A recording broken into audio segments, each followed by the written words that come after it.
the dawn in the battle's chill. Flags unfurled, we march uphill.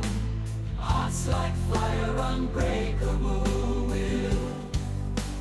Voices united, echoing still. For freedom we stand and are unmet. This honest struggle our spirits set. Hands clasped, time, strength unspent. In unity we find our lament. Under starry skies our dreams ignite. Facing the dark with fearless light. Though shadows fall, they cannot light a love for land, our fighting might.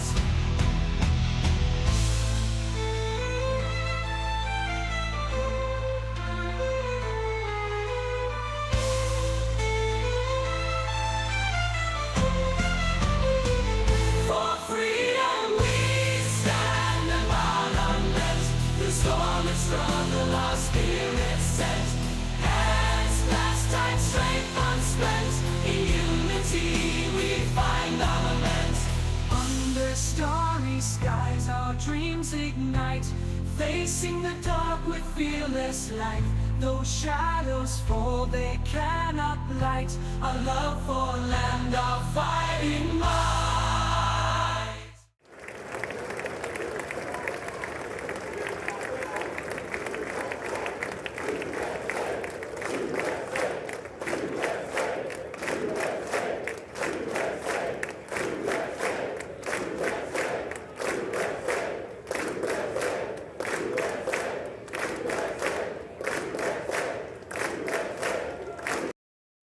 Interesting, because if you can see Trump's orientation, that would make all of the Democrats on this side, and you have no one cheering USA or clapping.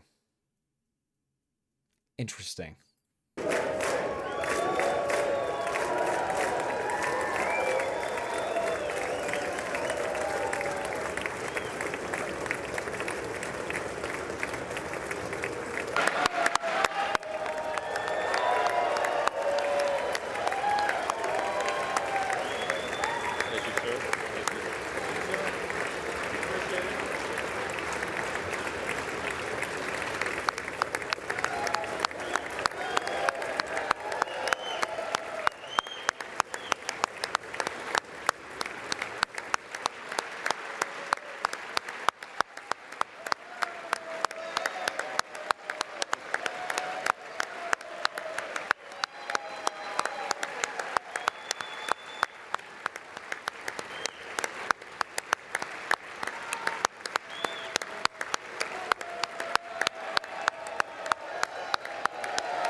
Speaker Johnson, Vice President Vance, the First Lady of the United States.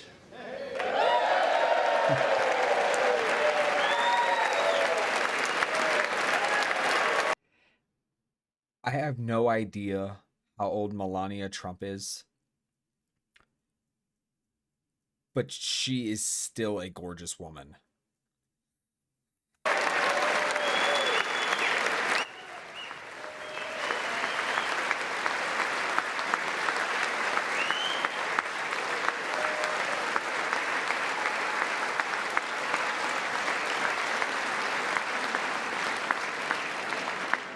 Members of the United States Congress, thank you very much. And to my fellow citizens, America is back.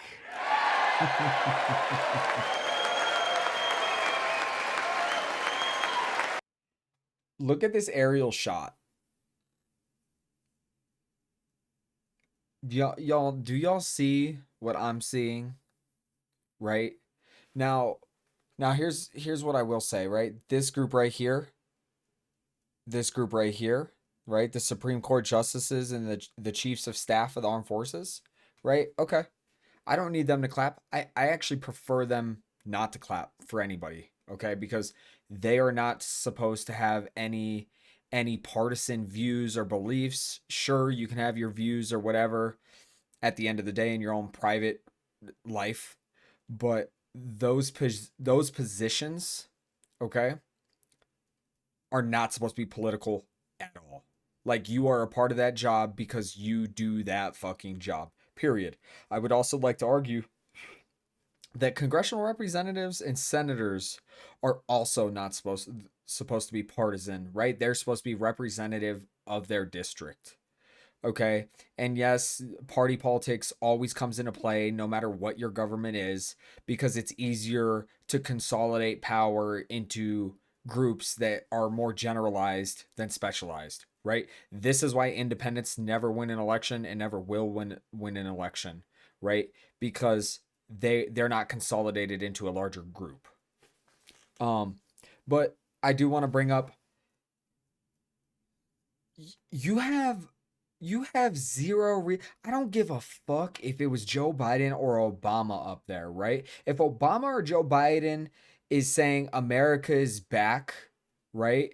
And then they start to enact executive orders or policies or whatever to actually better America, you best believe my ass would be clapping, right? They would have to get the sergeant of arms to throw me out of the fucking the building, right? Because I would be so fucking hyped up, right? I they would just have to throw me out. It's fucking pathetic, and it shows you two things, okay? Because people clap for what they believe in or what they like.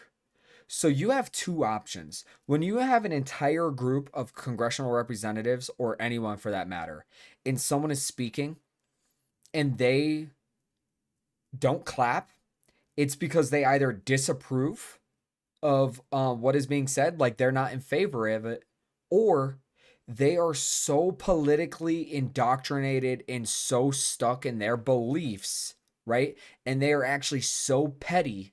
Okay, I'm 28 years old. All right, there's not a single fucking congressional representative that is younger than me. Okay, in this building right now. I'm a fucking, I'm a grown little man. All right, I'm not fucking tall, right? But I'm a grown ass adult. These people have been around for decades. Fucking decades. How pathetic how pathetic do you have to be to not, like, you're so spiteful of somebody because you're being told to be, that you won't even clap for things that are pro-American or that are actually beneficial, right? And obviously this is just a generalized statement, right? America is back, right? You should be standing up clapping. You don't have to cheer, you don't have to clap much. Give a couple claps. Like, shouldn't you be happy? Do Democrats not like this country? Watching this, by the end of this, we're going to be asking ourselves, do Democrats like this country? Do they love this country? Do they actually support this country, or are their concerns more directed at foreign nations?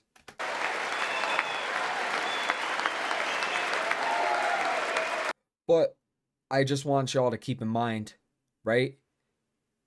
You've clapped before. You've cheered for stuff, right? It's stuff that you like. It's stuff that you support. That's why you clap. That's why you cheer.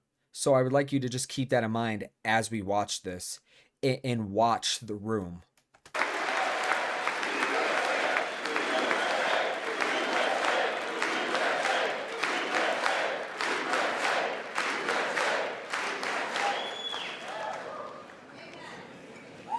6 weeks ago, I stood beneath the dome of this Capitol and proclaimed the dawn of the golden age of America.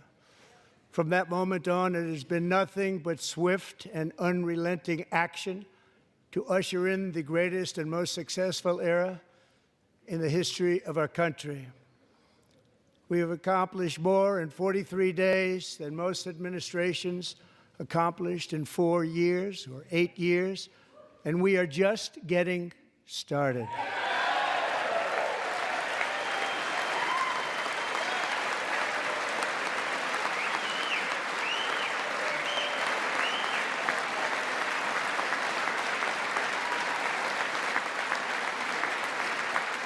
Thank you. I return to this chamber tonight to report that America's momentum is back, our spirit is back, our pride is back, our confidence is back, and the American dream is surging bigger and better than ever before.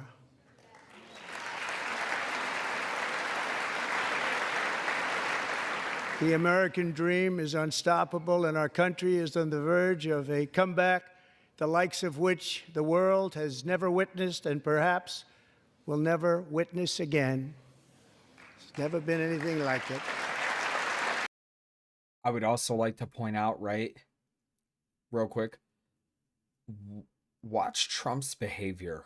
Okay, and I think this is really, really important. Okay, I'm not some psychologist, I'm not some behavioral expert or something like that. Okay, but as a prior service Marine security guard, right?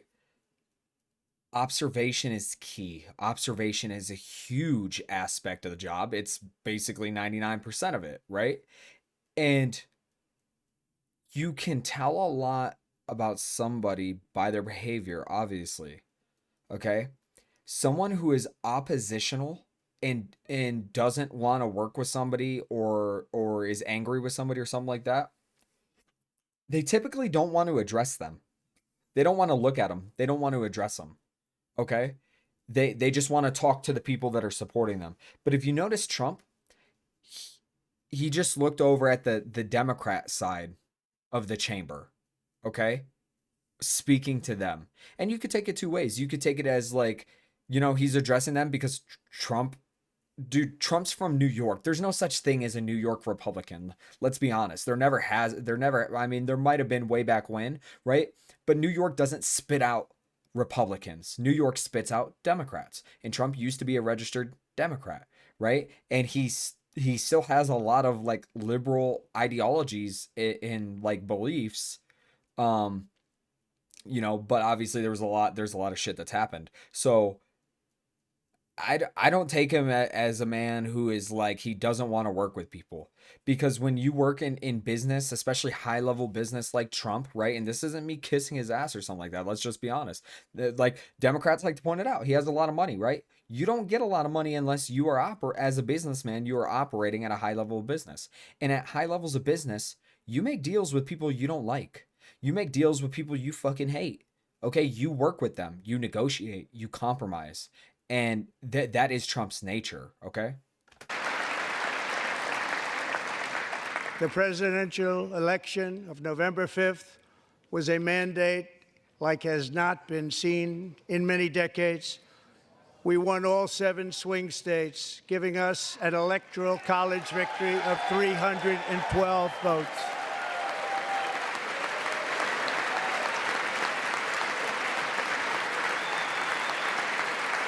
I just want to point it out. Even Stephen Smith on The View said that it was a mandate.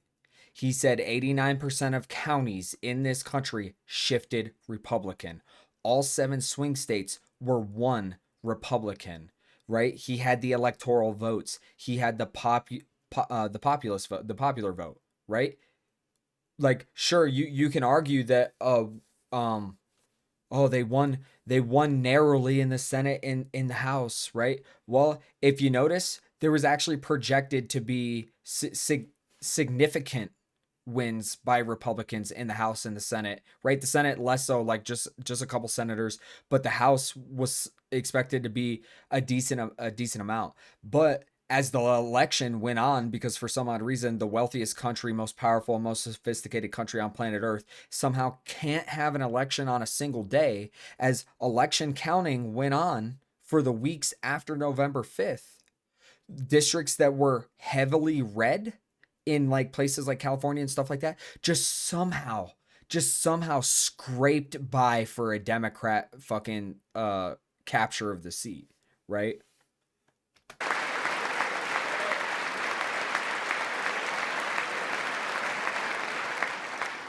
We won the popular vote by big numbers and won counties in our country.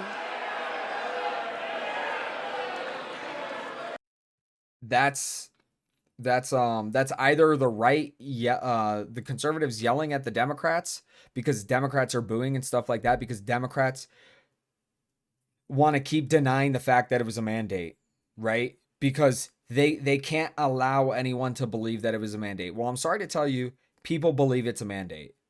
You don't not get a mandate, all right, a political mandate after 4 years of Joe Biden, and then the dude that almost got assassinated twice, they try to keep throwing in prison, hit him with false charges, shit like that, right?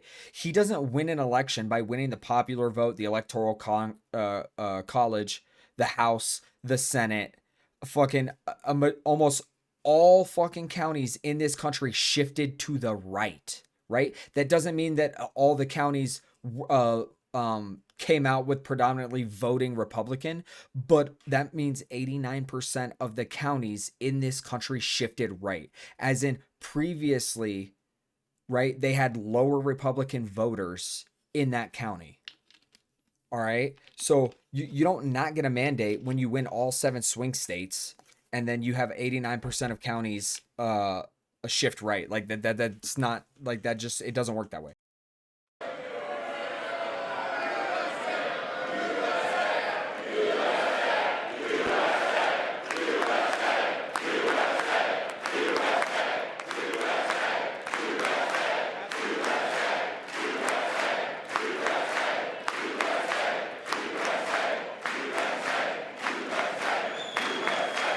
And won counties in our country, 2,700 to 525, on a map that reads almost completely red for Republican.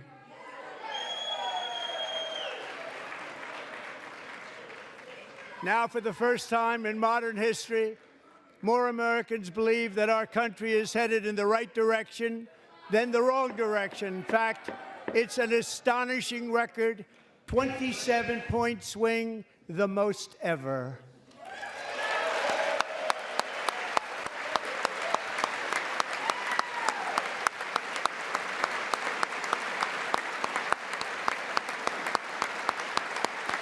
Likewise, small business optimism saw its single largest one-month gain ever recorded. Mr. President.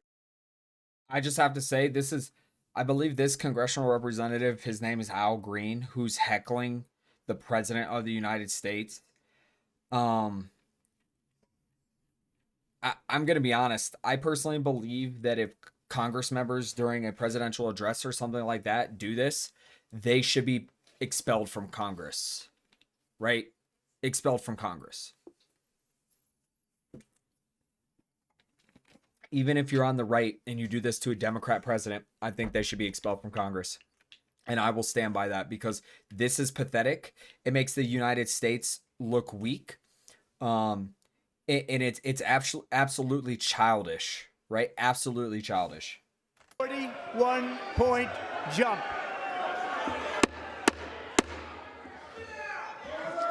Members are directed to uphold and maintain decorum in the House and to cease any further disruptions. That's your warning.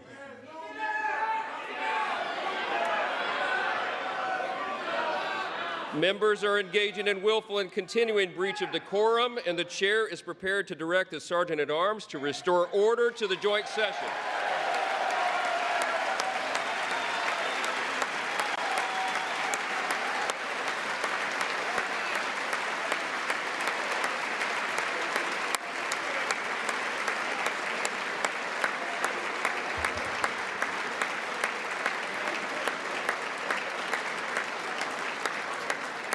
Mr. Green, take your seat. Take your seat, sir. Take your seat. Finding that members continue to engage in willful and concerted disruption of proper decorum, the chair now directs the sergeant. So what he just said is he doesn't have a mandate, right? How unhinged are you? Like, that it makes you so upset that a majority of Americans in this country believe that Trump has a political mandate for this administration, right? That this administration has a mandate from the American people to enact the will of the American people. And you are so fucking upset, so unhinged as a Democrat congressional representative, or you're so desperate to get reelected because all you do is lie and fuck over your constituents, that you are creating some debacle on the floor of the House, right? Sergeant at Arms to restore order. Remove this Look at gentleman that from smile. the chamber.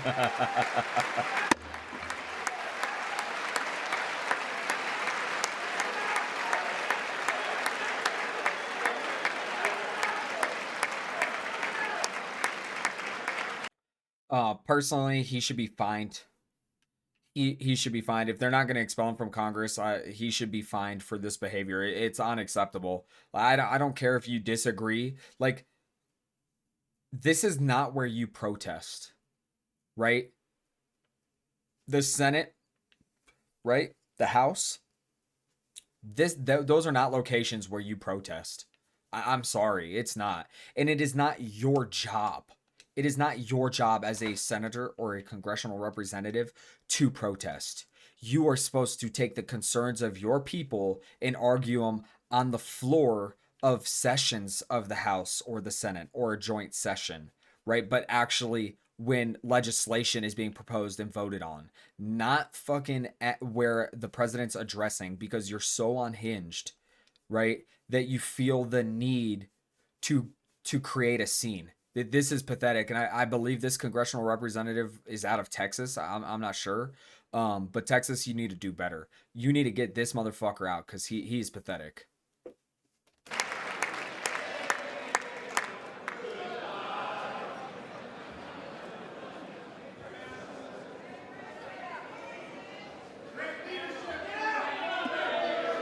Go.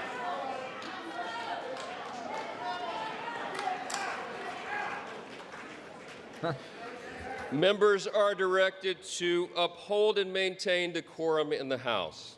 Mr. President, you continue. Thank you. Over the past 6 weeks, I have signed nearly 100 executive orders and taken more than 400 executive actions, a record to restore common sense, safety, optimism, and wealth all across our wonderful land. The people elected me to do the job, and I'm doing it.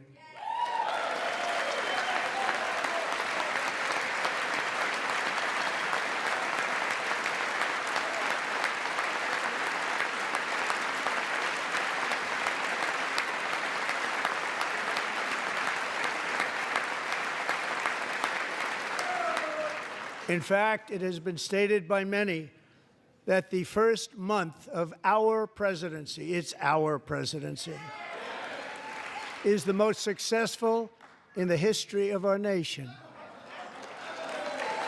By many.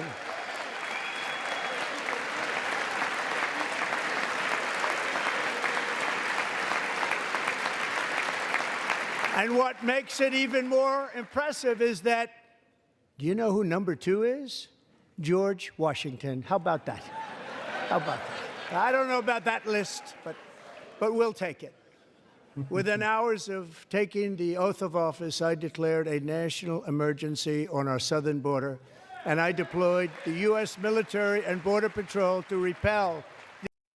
I just would like to point out that because of Trump doing this, the United States is experiencing the lowest rates of illegal crossings or illegal immigrants in multi-decades, right?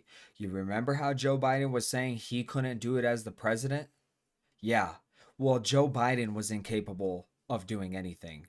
The president of the United States is the single most powerful individual on planet Earth at any given time.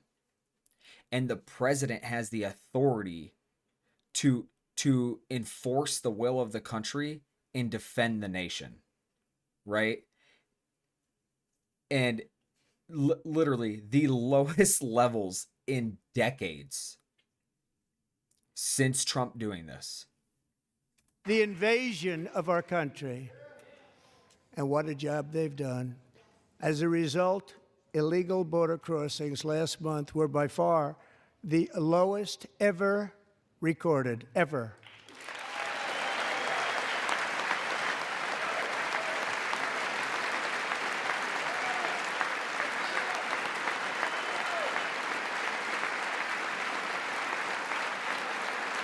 They heard my Bondi, words Pete and they Hegseth, chose not to come. Marco Much Rubio. easier that way. In comparison, under Joe Biden, the worst president in American history, there were hundreds of thousands of illegal crossings a month, and virtually all of them, including murderers, drug dealers, gang members, and people from mental institutions and insane asylums, were released into our country. Who would want to do that? This is my fifth such speech to Congress.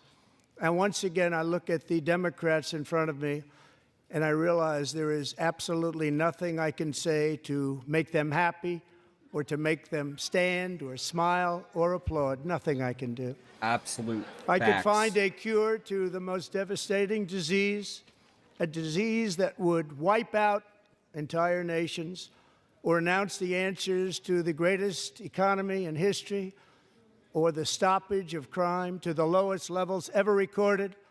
And these people sitting right here will not clap, will not stand, and certainly will not cheer for these astronomical achievements. They won't do it, no matter what. Five times I've been up here.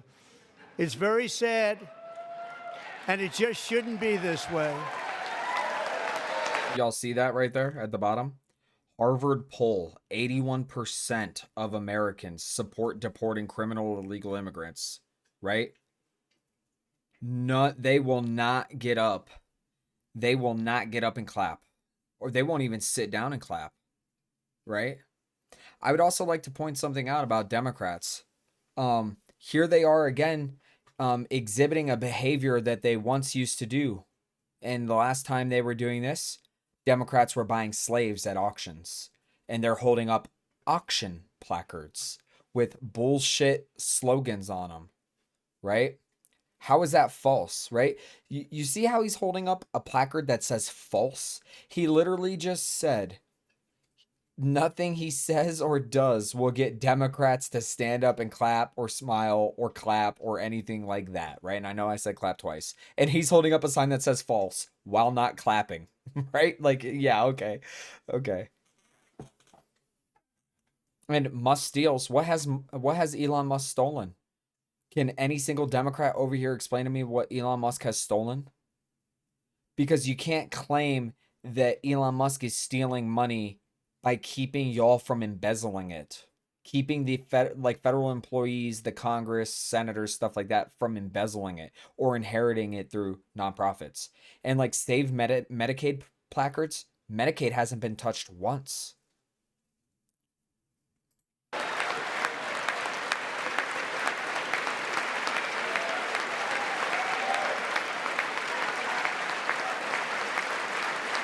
I can't believe Nancy Pelosi has not passed away yet. And I'm not talking about someone attacking her. I do not recommend that or condone that. I'm talking about I met Nancy Pelosi in 2018. In 2018, right? While I was a Marine security guard. I have a coin from her while she was the speaker. I have a challenge coin, right? She fucking looked like she was on death's door 7 years ago. So, you know, it must be really fucking nice, day trading as Nancy Pelosi. Let's say day trading, right? We'll just call it what it is. It must be really nice as Nancy Pelosi, doing a little bit of insider trading now and then to expand her portfolio and able to get whatever fucking medical care is perpetuating her life.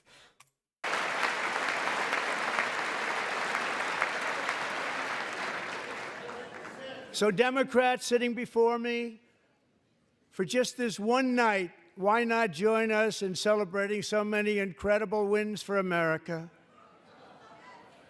For the good of our nation, let's work together and let's truly make America great again. He literally just asked them for one night, join me so that we can make this nation great again, right? No claps. No one wants to do it. Look at Gabe Vasquez right here. This piece of shit. New Mexican, he's a New Mexican rep.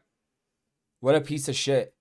Get him the fuck out of here. You don't represent us New Mexicans, Gabe Vasquez. You've only put on a ton of weight since you got elected. I wonder why. I wonder why nothing has changed in this state. Nothing has gotten better. Nothing has gotten better in this country ever since you got elected. The only thing that I see is that you've put on at least 30 pounds.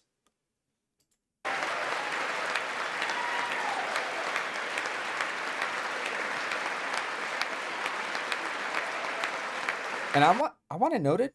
He's only been elected for 2 years or 4 years. He hasn't even been there that long, and that's his level of political indoctrination.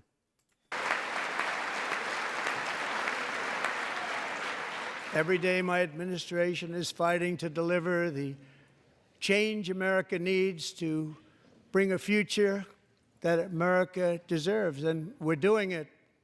This is a time for big dreams and bold action. Upon taking office, I imposed an immediate freeze on all federal hiring, a freeze on all new federal regulations, and a freeze on all foreign aid.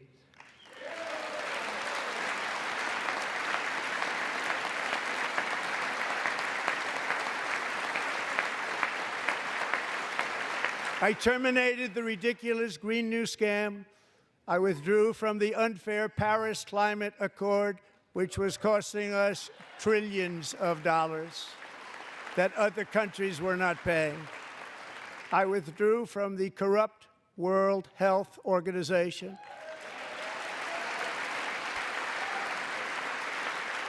And I also withdrew from the anti-American UN Human Rights Council.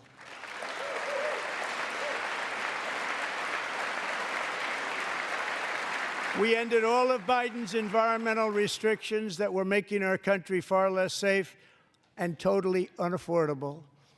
And importantly, we ended the last administration's insane electric vehicle mandate, saving our auto workers and companies from economic destruction.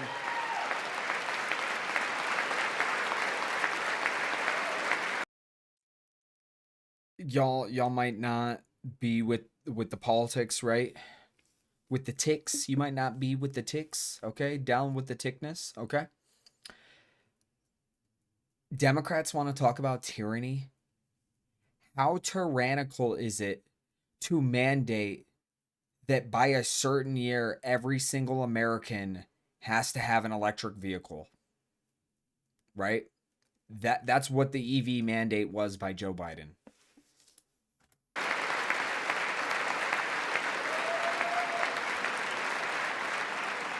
To unshackle our economy, I have directed that for every one new regulation, 10 old regulations must be eliminated, just like I did in my very successful first term.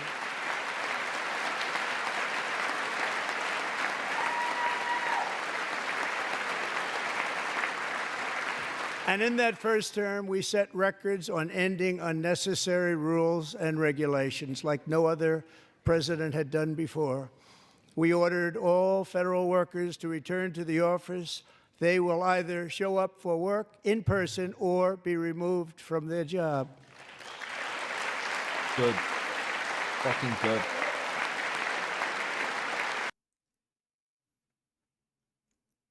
Why wouldn't they clap for that? Because you know what the federal government has still been doing while outsourcing all these federal employees, right? They've been then paying these employees more money, right, to accommodate them at home or providing materials for them to do their job at home. Then on top of that, spending the money on maintenance for the buildings that they used to work in the electricity, in the water, and all that shit, right?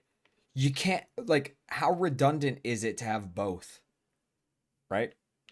Honestly, how redundant is it?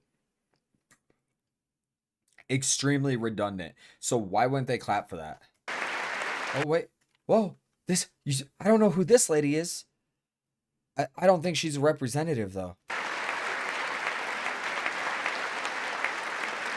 And we have ended weaponized government where, as an example, a sitting president is allowed to viciously prosecute his political opponent, like me. How did that work out? Not too good. Not too good. You're fucking damn right.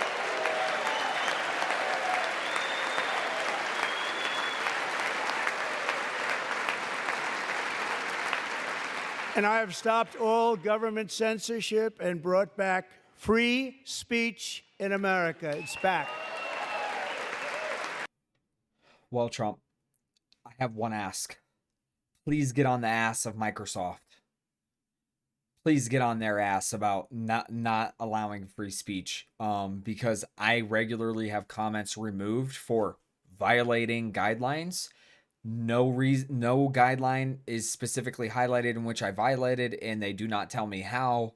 And most of my comments, sure, I can see some of my violating their pathetic guidelines because they're so generalized, right? But most of my comments should not be removed at all. So I do actually hope that Trump does better on this aspect and cracks down on it. Yeah, because it's a serious issue.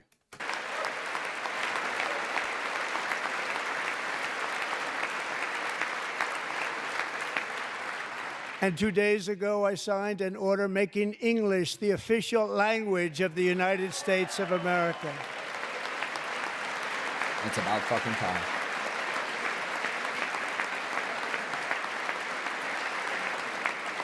I renamed the Gulf of Mexico the Gulf of America.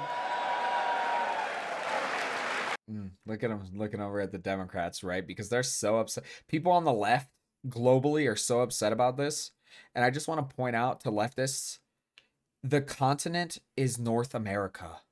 Central America is not a continent, right? It's just a localized labeling for the region of basically just Mexico, right? And then all the smaller countries south of Mexico, like Honduras and El Salvador and stuff like that, right? But the continent is North America. And then the continent below North America just so happens to be the continent of South America. So naming the Gulf, even though the Gulf doesn't touch South America, right? The Gulf of America is actually the I of DEI. It's inclusive. It includes all peoples instead of just being representative of one cartel-ridden country.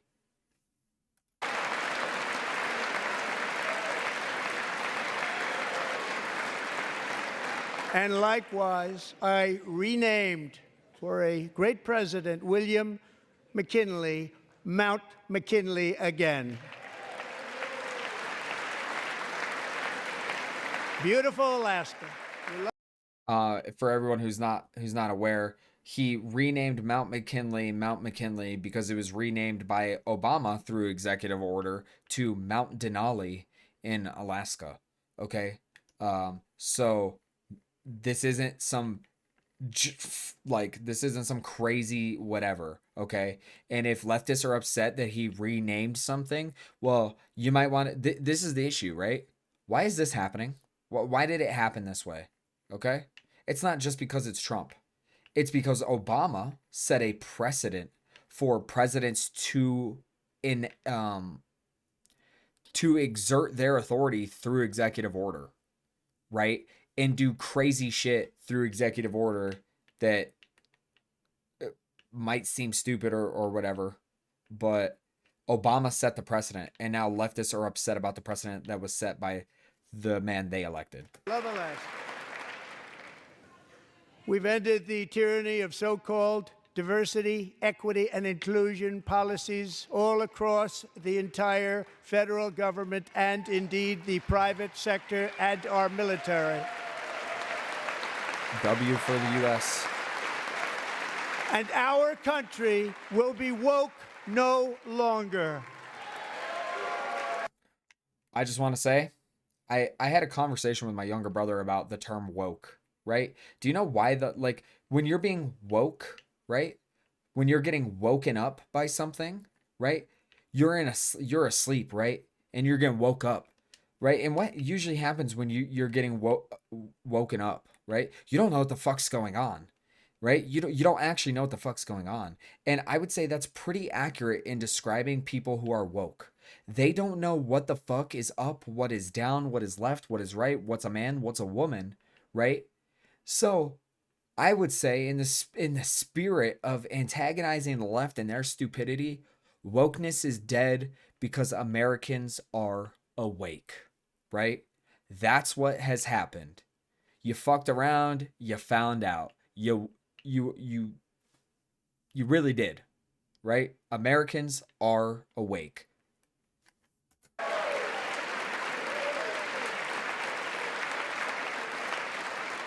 We believe that whether you are a doctor, an accountant, a lawyer, or an air traffic controller, you should be hired and promoted based on skill and competence, not race or gender. You all realize what Trump just said? He really just had to reiterate that people should be hired through an actual process of equality, right? Democrats are the ones who want to resegregate. They're the ones who want to divide people. They're the ones who want inequality.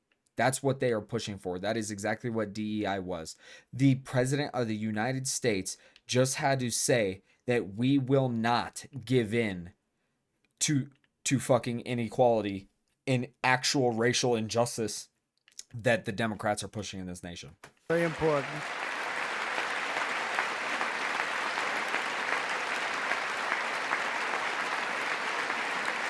You should be hired based on merit. And the Supreme Court, in a brave and very powerful decision, has allowed us to do so. Thank you. Thank you very much. Thank you. We have removed the poison of critical race theory from our public schools, and I signed an order making it the official policy of the United States government that there are only two genders, male and female.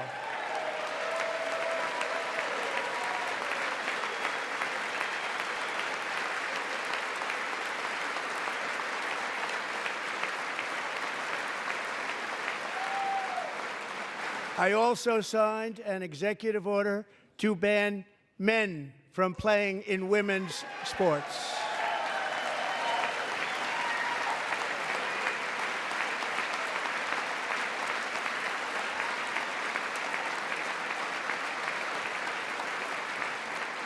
Three years ago, Peyton McNabb was an all-star high school athlete, one of the best, preparing for a future in college sports. But when her girls' volleyball match was invaded by a male, he smashed the ball so hard in Peyton's face, causing traumatic brain injury, partially paralyzing her right side, and ending her athletic career. It was Fucking a insane. shot like she's never seen before. She's never seen anything like it. Peyton is here tonight in the gallery, and Peyton, from now on, schools will kick the men off the girls' team, or they will lose all federal funding.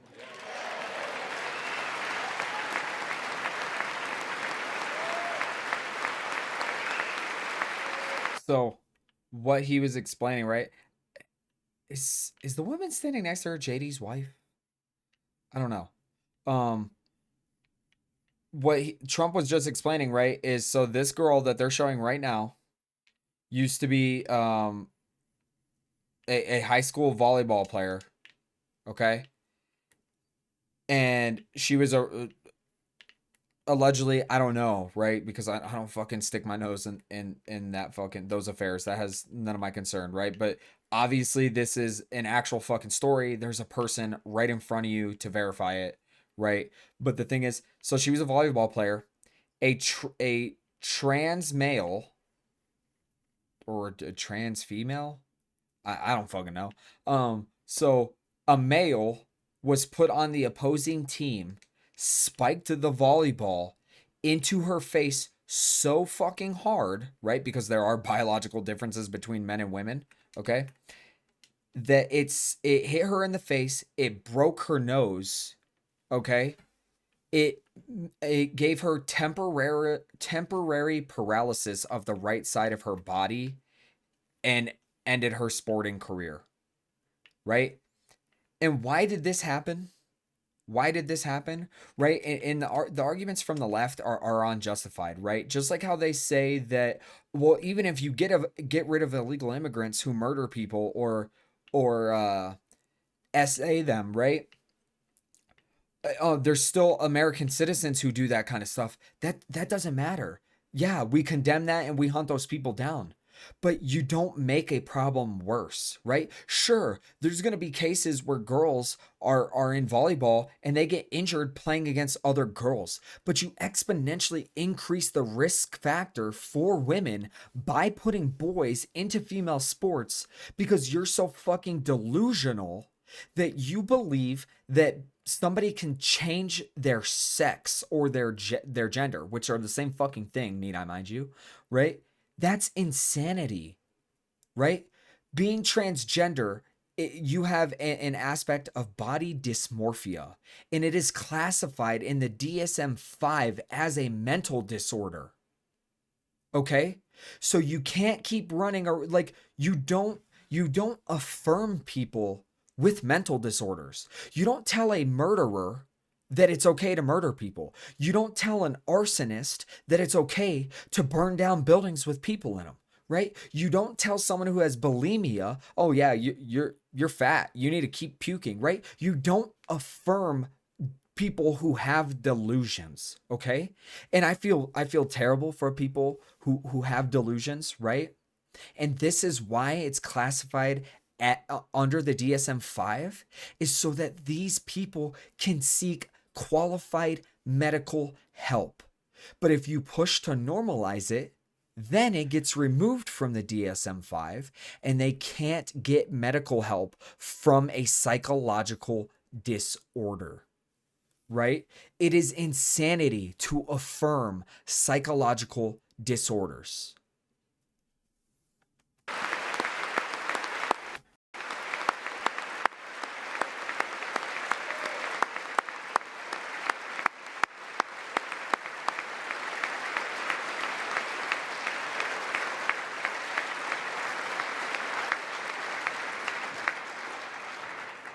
And if you really want to see numbers, just take a look at what happened in the women's boxing, weightlifting, track and field, swimming, or cycling, where a male recently finished a long-distance race 5 hours and 14 minutes ahead of a woman. Dear God. For a new record by 5 hours.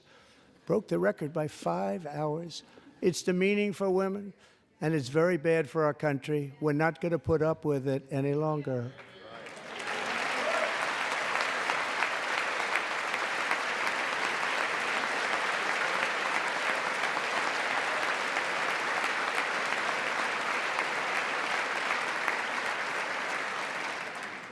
What I have just described is only a small fraction of the common sense revolution that is now, because of us, sweeping the entire world.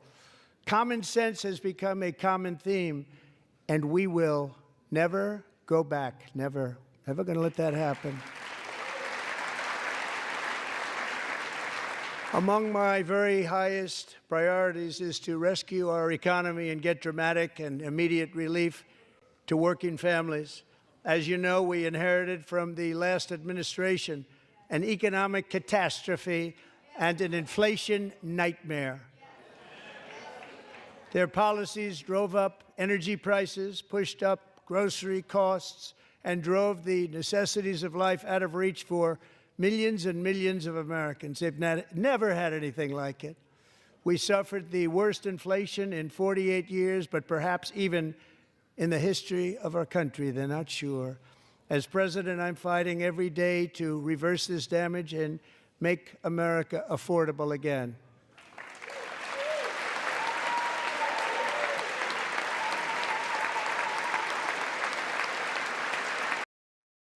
Democrats don't clap. Why? Because they want the economy to be terrible. So then they have more control over people. That's why they're not clapping. It is the truth that the economy is not fucking good. Trump just got in office, and all of it was like right after Trump got in office, Democrats started to say the economy is terrible. Well, according to Joe Biden, economics is transitory and it takes time for things to go into effect. So that means, right, according to Joe Biden, who was just the Democrat president, and Democrats were supporting him and saying what he was saying was true, right? And they defended it live on television multiple times after Joe Biden said it, that economics is transitory and there aren't short-term repercussions of economics. It's all long-term, right, baby? So that means that everything that's happening right now is because of Joe Biden. Right? Now, that's their logic, right? That's not actual logic. That's just their way of thinking. Okay? So, based on the way they think, that's the only world that they can live in. So, they can't deny it. Or they deny it and then they admit that they were lying previously about what they were saying about the economy.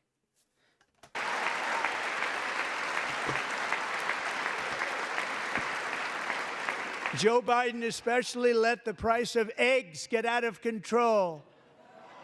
The egg price is out of control. That's true. That's true. The Joe Biden, Kamala Harris administration ordered a culling of chickens and the destruction of their eggs in fear of a flu epidemic. So that's exact, and this was a couple months ago, right? It wasn't that long ago. It wasn't that long ago they started doing that. Just like at the beginning of Joe Biden's administration, they ordered a culling of cows, right? Why did they do that? What skyrocketed at that time? The cost of beef, and it still remains high, right? Because it takes time for animals to fucking grow. Right? But they ordered a culling then, and they were claiming multiple different diseases. There were potential outbreaks, and that's why we have to kill them all off. Right? And that was at the beginning of Joe Biden's administration. So then they can say, oh my God, look, the economy's getting so bad because of Trump. And then they start to destabilize the fuck out of the economy even more right before they leave office. So then when Trump gets in, they can say, look, it's because of Trump. And we're working hard to get it back down. Secretary, do a good job on that. You inherited a total mess from the previous administration. Do a good job. You hear that? There was a Democrat yelling lies, right? So to all of you Americans who couldn't afford gas, couldn't afford groceries, couldn't afford your bills, couldn't afford interest payments on loans, a Democrat right now is saying that is saying that Trump is lying about the economy having been a mess. That is a Democrat saying fuck you. They want you to suffer.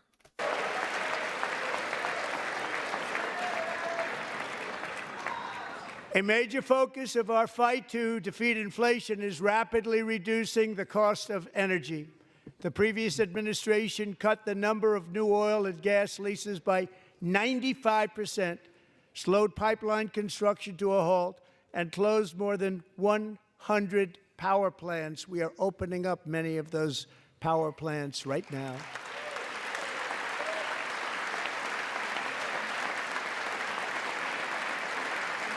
See how the Democrats won't say anything about that? They can't clap about that, right? Because if they clap about that, they're signing they just signed their own fucking death sentence, right?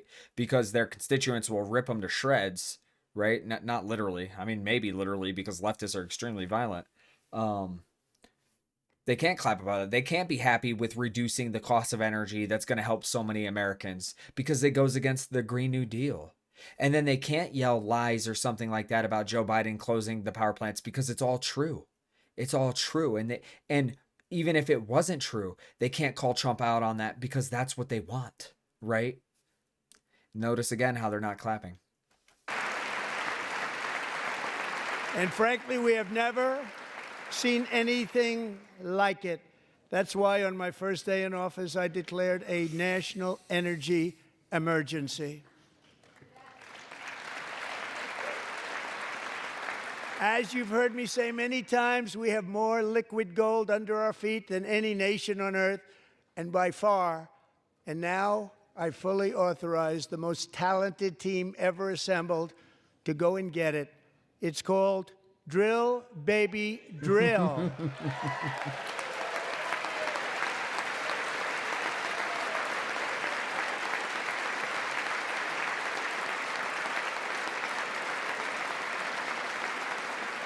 My administration is also working on a gigantic natural gas pipeline in Alaska, among the largest in the world, where Japan, South Korea, and other nations want to be our partner with investments of trillions of dollars each. There's never been anything like that one. It will be truly spectacular. It's all set to go. The permitting is gotten.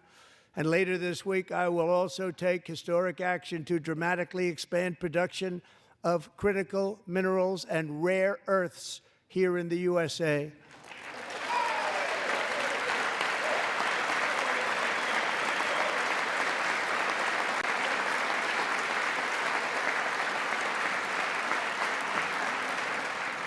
To further combat inflation, we will not only be reducing the cost of energy, but will be ending the flagrant waste of taxpayer dollars.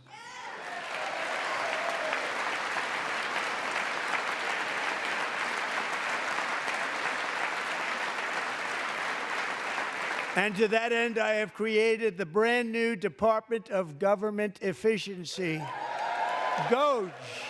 Perhaps you've heard of it. Perhaps.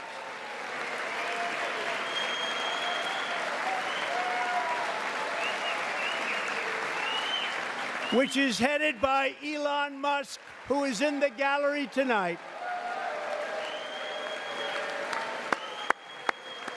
I don't know who this lady is next to Elon, but she is looking at him like she wants some alimony. Maybe some child support.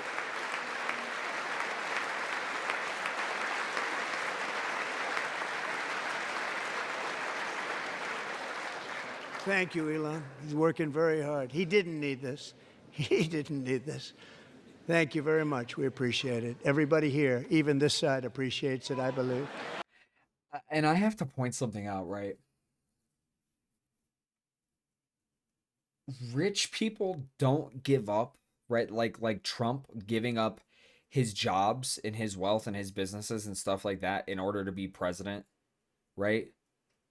And then Elon Musk diverting his time and attention away from his corporations and stuff like that, and losing all that, like losing a lot of money because a lot of leftists are intentionally trying to economically damage the companies of Elon Musk because they politically hate him, even though they literally agree with his companies, right? Tesla, electric vehicles. The dude is responsible for pioneering the technology and mainstreaming electric vehicles, right? All the other fucking manufacturers that are making electrical vehicles now are only doing so because Tesla was the tip of the spear, right? And then they just want to get rid of Teslas now and stuff like that because they're upset with Elon Musk, and they don't like SpaceX because it has reusable rockets, which is greener, right, than just dumping waste everywhere. Right, his rockets also reduce the cost of rocket fuel because they used less fuel. It made it more efficient. Then there's like Starlink and all this amazing stuff, and they hate Elon Musk so much they're economically damaging his businesses, especially because he is finding waste, fraud, and abuse throughout the government. And let me tell you something, as a previous federal employee, no, I did not engage in waste, fraud, and abuse, and I actually saved money for the federal government because I think that should be every federal employee's responsibility and job, like part of the job description. But I saw it. I saw it time and time again, right? It is flagrant throughout the federal government. Like it's rampant, right? It's everywhere. It's not something that's made up. You can ask any federal employee, any non-politically indoctrinated federal employee. You go to any military service member, go to any federal employee that is like before Obama, right? Like the Bush era and before, right? Go talk to them. Go talk to them and ask them. Go to our military service members, ask them if waste and abuse of money is a big thing in the federal government, and they will fucking tell you the stories. But anyways, the main reason I was saying all that, right, is I don't believe, because, right, money is power. Wealth is power. Okay? You don't need to do the shit that Trump and Elon Musk are doing. They don't need to, like, I believe that. They don't need this. They're not gaining from this. They are only losing from doing what they're doing. They're losing tremendous personal fucking like wealth, right?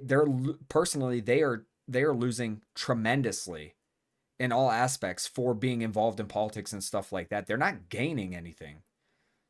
Just don't want to admit that. Just listen to some of the appalling waste we have already identified. $22 billion from HHS to provide free housing and cars for illegal aliens. Health and Human Services, by the way. $45 million for diversity, equity, and inclusion scholarships in Burma. $40 million to improve the social and economic inclusion of sedentary migrants. Nobody knows what that is.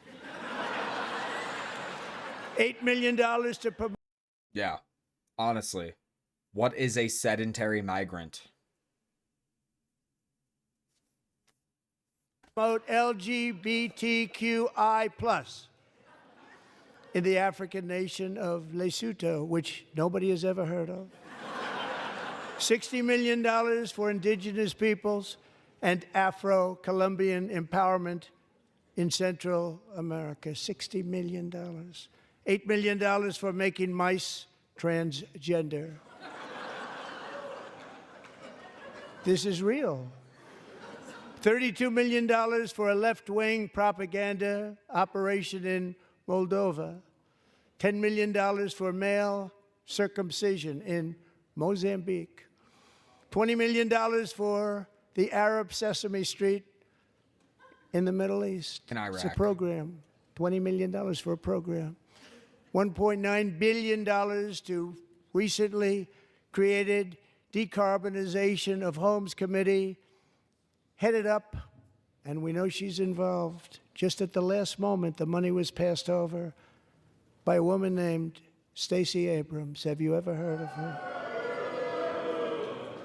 A $3.5 million consulting contract for lavish fish monitoring. $1.5 million for voter confidence in Liberia. $14 million for social cohesion in Mali. $59 million for illegal alien hotel rooms in New York City. He's a real estate developer. He's done very well. $250,000 to increase vegan local climate action innovation in Zambia. $42 million for social and behavior change in Uganda. $14 million for improving public procurement in Serbia. $47 million for improving learning outcomes in Asia. Asia's doing very well with learning. Ask y'all selves, right? This is what Democrats are fighting tooth and nail right now to continue funding. All of these programs. What? You drive down the road every day to get to your work, or you walk, or you take a bus, right? You see the potholes, right? You see the rundown buildings. You see the food that your kids have to eat at school or not eat because you can't afford it, right? You see the lack of education that your children are receiving, okay? You're wondering why the fuck you have to pay so much for your bills and such high interest rates on loans and why taxes are so high? Like, why?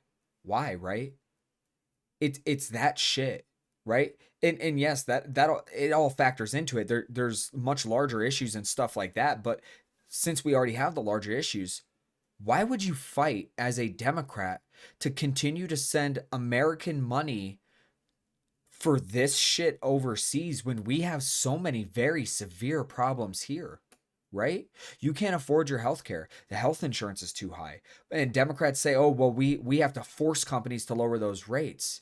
Okay, well, why can't we just not send money to foreign nations for Sesame Street in Iraq instead? Right? Why can't we do that first? Right? But they're fighting tooth and nail to continuously fuck you over, because the more you as an American citizen are fucked over, the easier it is for Democrats to then take control over you with the promise of Big Brother. I don't know what we're doing. We should use it ourselves. And $101 million for DEI contracts at the Department of Education, the most ever paid, nothing even like it. Under the Trump administration, all of these scams, and they're far worse, but I didn't think it was appropriate to talk about them. They're so bad. Many more have been found out and exposed and swiftly terminated by a group of very intelligent, mostly young people, headed up by Elon, and we appreciate it. We found hundreds of billions of dollars of fraud.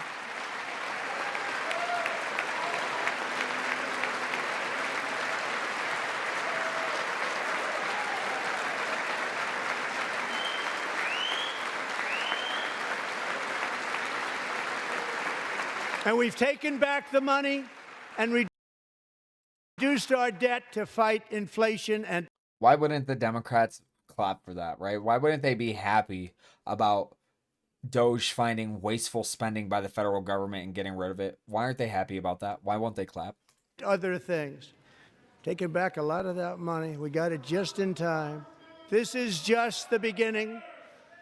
The Government Accountability Office, a federal government office, has estimated annual fraud of over $500 billion in our nation, and we are... The Government Accountability Office, right? The GAO, not Doge, a separate federal agency, has estimated that annually, right? Annually, at least the federal government is wasting $500 billion. Right? Now, let me just double check this. Okay. Whoa.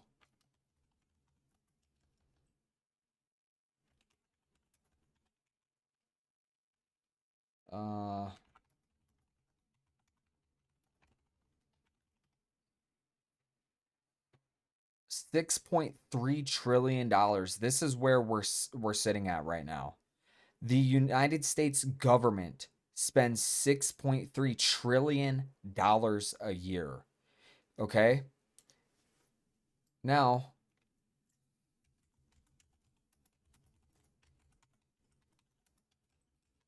I could have just pulled up the debt clock, probably. That would have made it easier. The government spends $1.69 trillion more than what it should be, right? That's what the deficit is, right? There's the debt. That's the total amount we owe.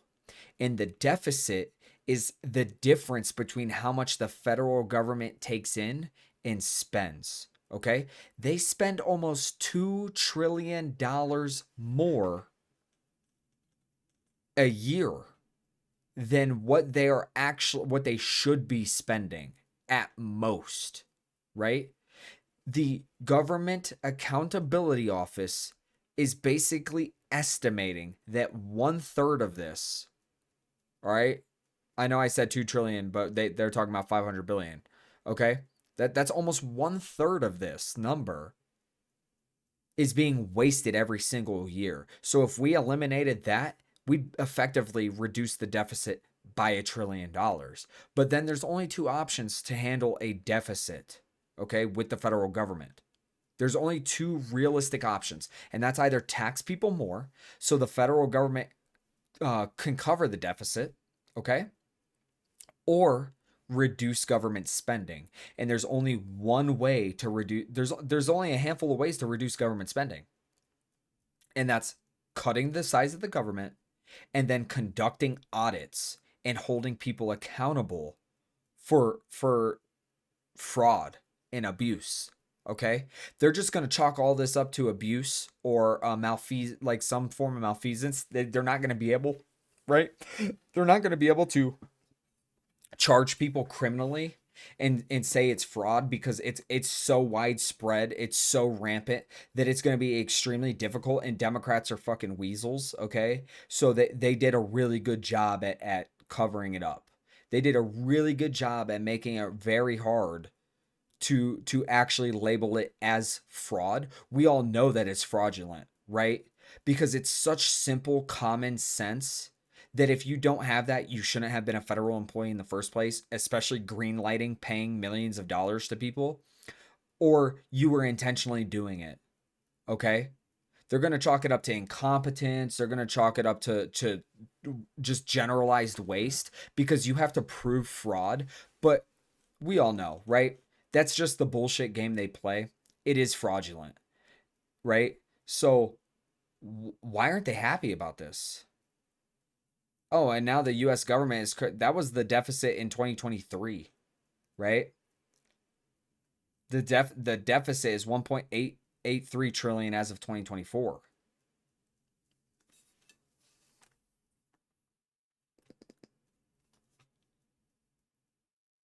Just so yeah, you see this, right? The federal government has spent 711 billion more than it has collected in fiscal year 2025, right? And when they're talking about fiscal year 2025 is already over. All right, we're in fiscal year 2026, because fiscal years are from October to October, right?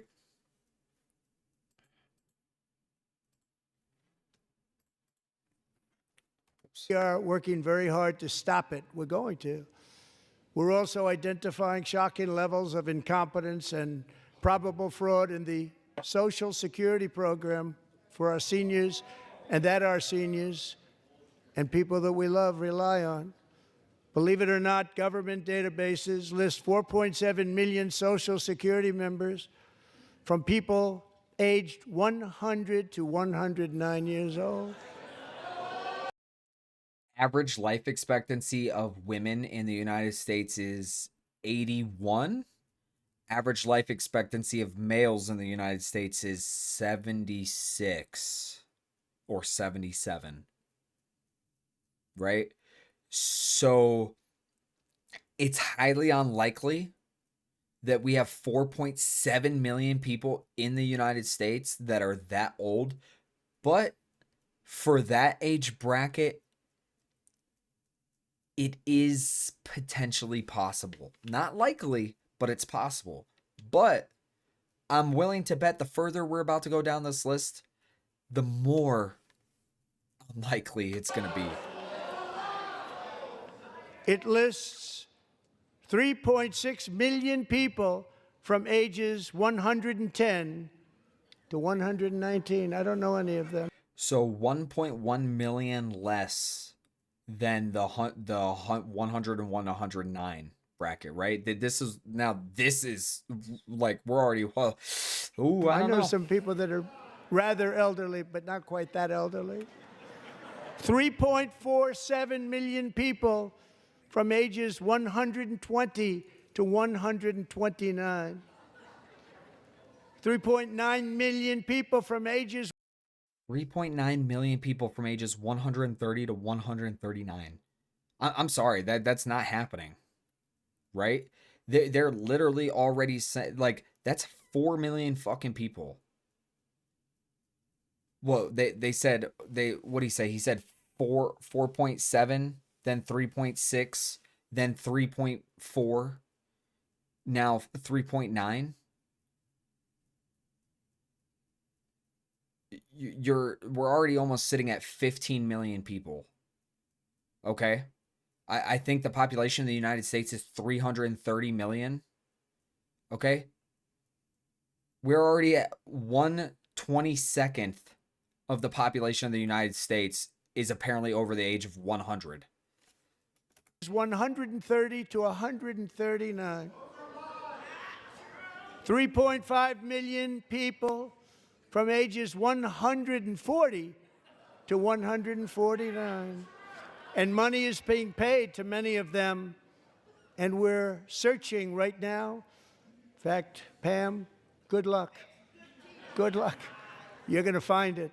But a lot of money is paid out to people because it just keeps getting paid, and nobody does. And it really hurts Social Security and hurts our country. 1.3 million people from ages 150 to 159, and over 130,000 people, according to the Social Security databases, are age over 160 years old. We have a healthier country than I thought, Bobby.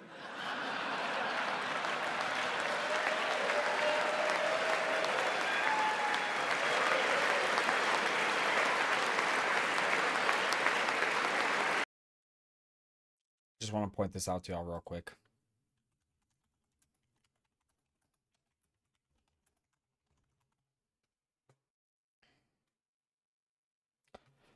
%, based on data in 2017 and 2020, 42% of adults in the United States are obese.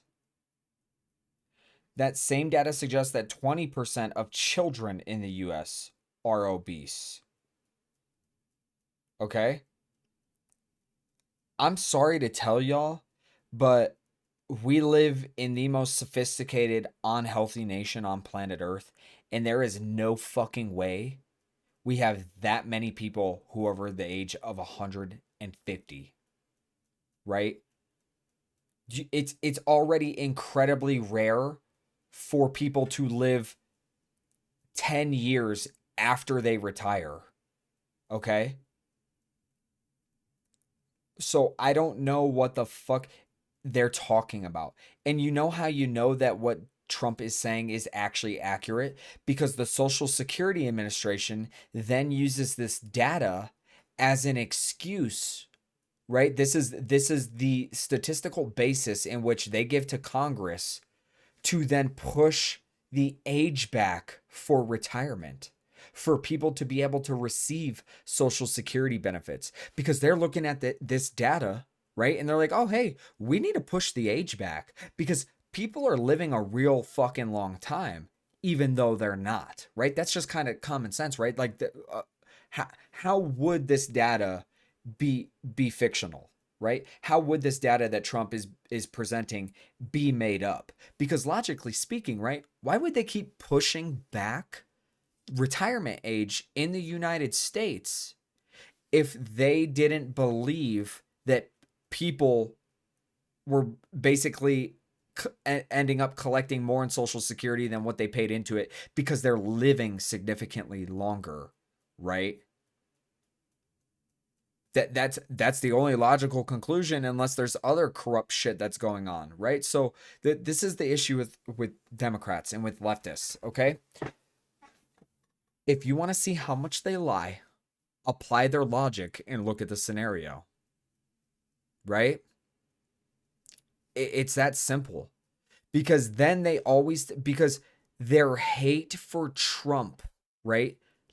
Literally, okay? Their hate for Trump has blinded them to even being able to keep up with their own lies.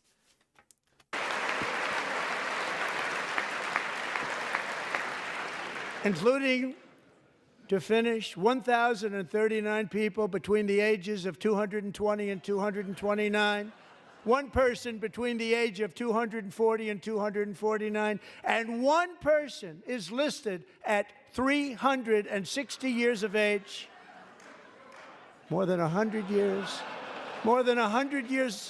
older than our country. 111. But we're going to find out where that money's going, and it's not going to be pretty. By slashing all of the fraud, waste, and theft we can find, we will defeat inflation, bring down mortgage rates, lower car payments and grocery prices, protect our seniors, and put more money in the pockets of American families.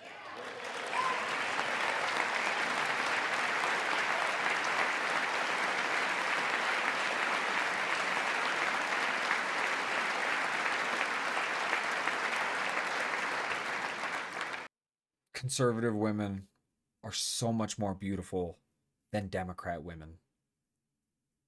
Like, there's just something about conservative women. One, it's how they carry themselves, it's how they speak, it's how they dress, it's how they look, right? Like Kristi Noem back there, she's a pretty woman. And today, interest rates took a... And let me say this. The only pretty woman on the left is batshit insane, and that's Alexandria Ocasio-Cortez, right? Like, we don't like her, but we can admit she's pretty, okay? But there are significantly more pretty women on the right than there are on the left. And I'm not just talking about politicians. I'm talking about just general population. Conservative women are so fucking hot, and liberal women are deranged. All right? Like, they I don't know, man. They're not attractive whatsoever. Beautiful drop, big, beautiful drop. It's about time. And in the near future, I want to do what has not been done in 24 years, balance the federal budget. We're going to balance it. He just said he wants to balance the budget and not a single Democrat is clapping. What the fuck? What?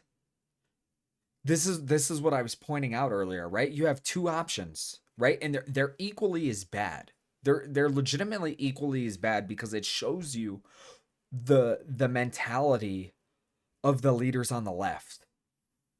You either disagree with balancing the budget, so you will not clap, or you agree, but you are so spiteful of Donald Trump and you're so hateful of Donald Trump and you are so petty that you're unwilling to clap to that.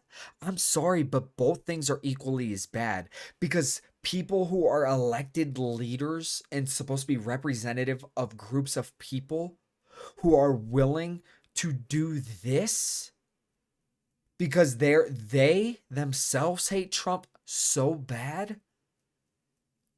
Like, you really, like, that leads me to believe even more that they wouldn't want to balance the budget anyways, because they're so fucking indoctrinated to their ideologies. They don't care about anything else. Trump was right when he said at the beginning, it doesn't matter what he says, it doesn't matter what he does, he can cure the deadliest disease on planet Earth, and Democrats would not clap for it.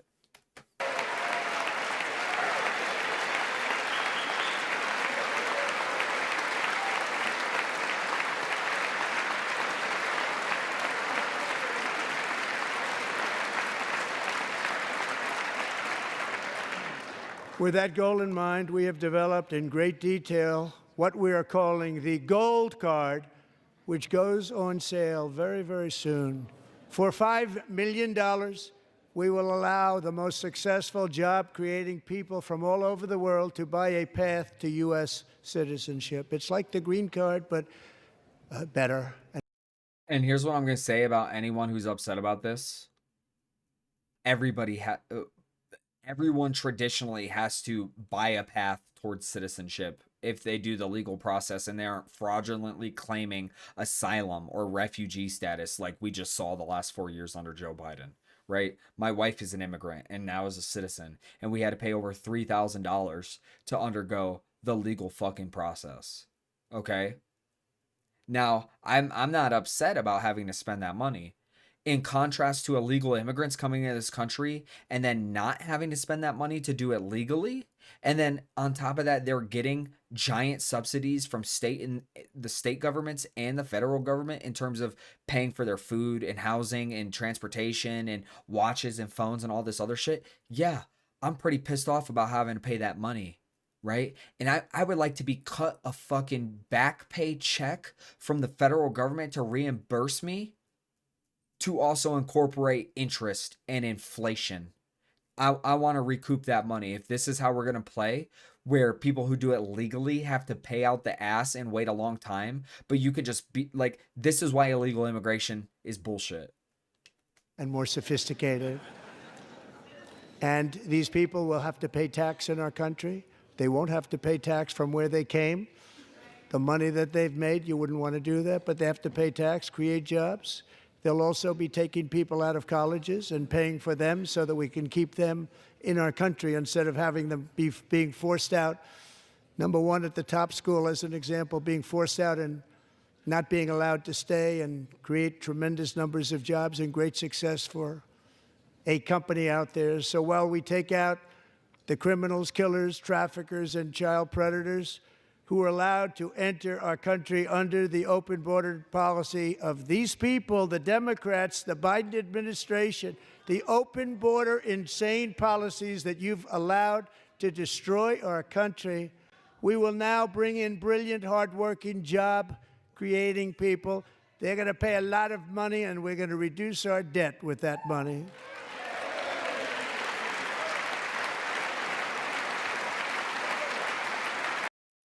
Not clapping for wanting to reduce the debt of the country.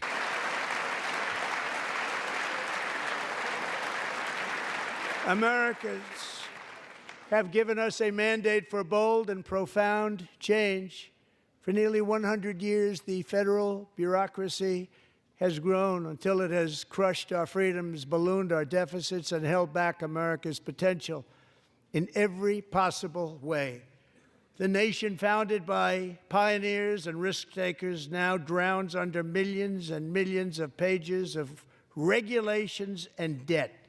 Approvals that should take 10 days to get instead take 10 years, 15 years, and even 20 years before you're rejected. Meanwhile, we have hundreds of thousands of federal workers who have not been showing up to work. My administration will reclaim power from this unaccountable bureaucracy, and we will restore true democracy to America again. Fuck yeah, baby.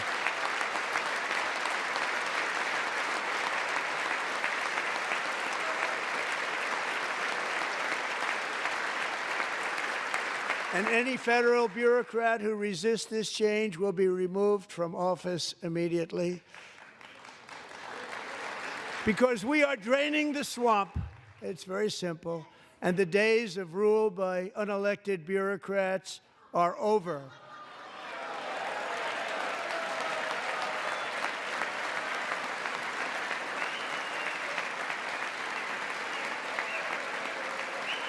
Democrats love people who are unelected to be in control of everything.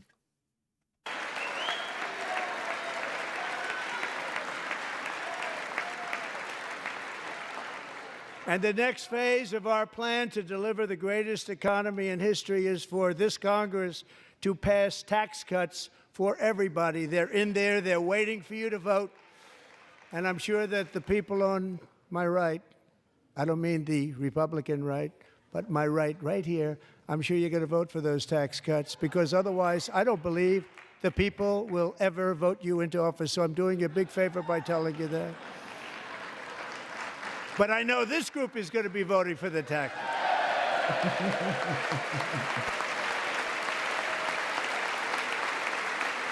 Oh, but Trump, what tax cuts do you propose? Thank you. It's a very, very big part of our plan. We had tremendous success in our first term with it. A very big part of our plan. We're seeking permanent income tax cuts all across the board. And to get urgently needed relief to Americans hit especially hard by inflation, I'm calling for no tax on tips, no tax on overtime, and no tax on Social Security benefits for our great seniors. Wow. Tax reform that doesn't fuck you over for making below minimum wage and relying on tips, that doesn't fuck you over for working more hours to try to earn more money to better your economic state, and doesn't fuck you over for according to Democrats, receiving that life or death critical Social Security check. Now, when you see the bill come to Congress, watch who votes no, right? Watch who votes no. Democrats are going to be against the people getting tax cuts, right? You were earning more money in your paychecks under Trump. You have been earning less money in your paychecks under Biden. And then because of taxes, right? I bet your guys' tax filings this year aren't looking too good, are they? Good luck.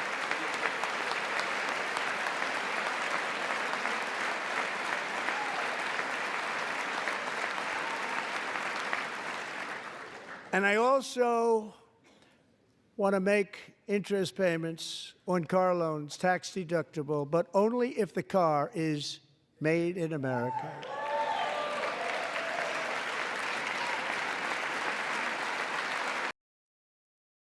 Damn it. Where were you in 2019, man? I know you were on the way out and dealing with fucking terrible Democrats in the House and the Senate, but fuck, Trump. My truck's already almost paid off. Did y'all hear what that man just said? He said he wants to make interest payments on vehicle loans of vehicles that are made in the United States tax deductible, right? Which literally means that you would not, at the end of the day, actually be paying the interest on a vehicle that you purchased, or a percentage of the interest that you purchased, if it was made in the US. What does that do? That puts more money in your pocket. It ensures that the people who give the loan are still getting their money, right? Because you're still paying it, but then you get more back at the end of the year when you're filing your taxes. And then it incentivizes manufacturers to create vehicles in the US, which then makes more jobs in the US. This is something else that he wants to do as part of his tax cut plan. Watch who votes no.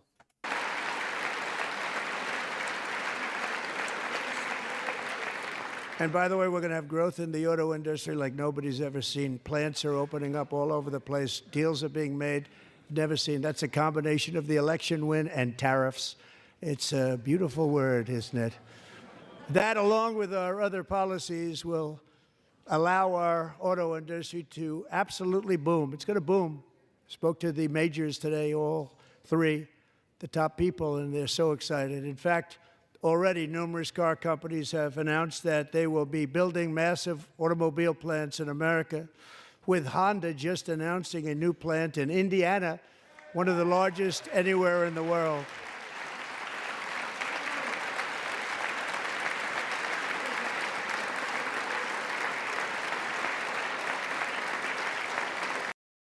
And I just want y'all to know something, right? I've brought this up. The reason the economy is so terrible today, I'm talking about like the basically, you know, how wages have been stagnant. They haven't kept up and stuff like that.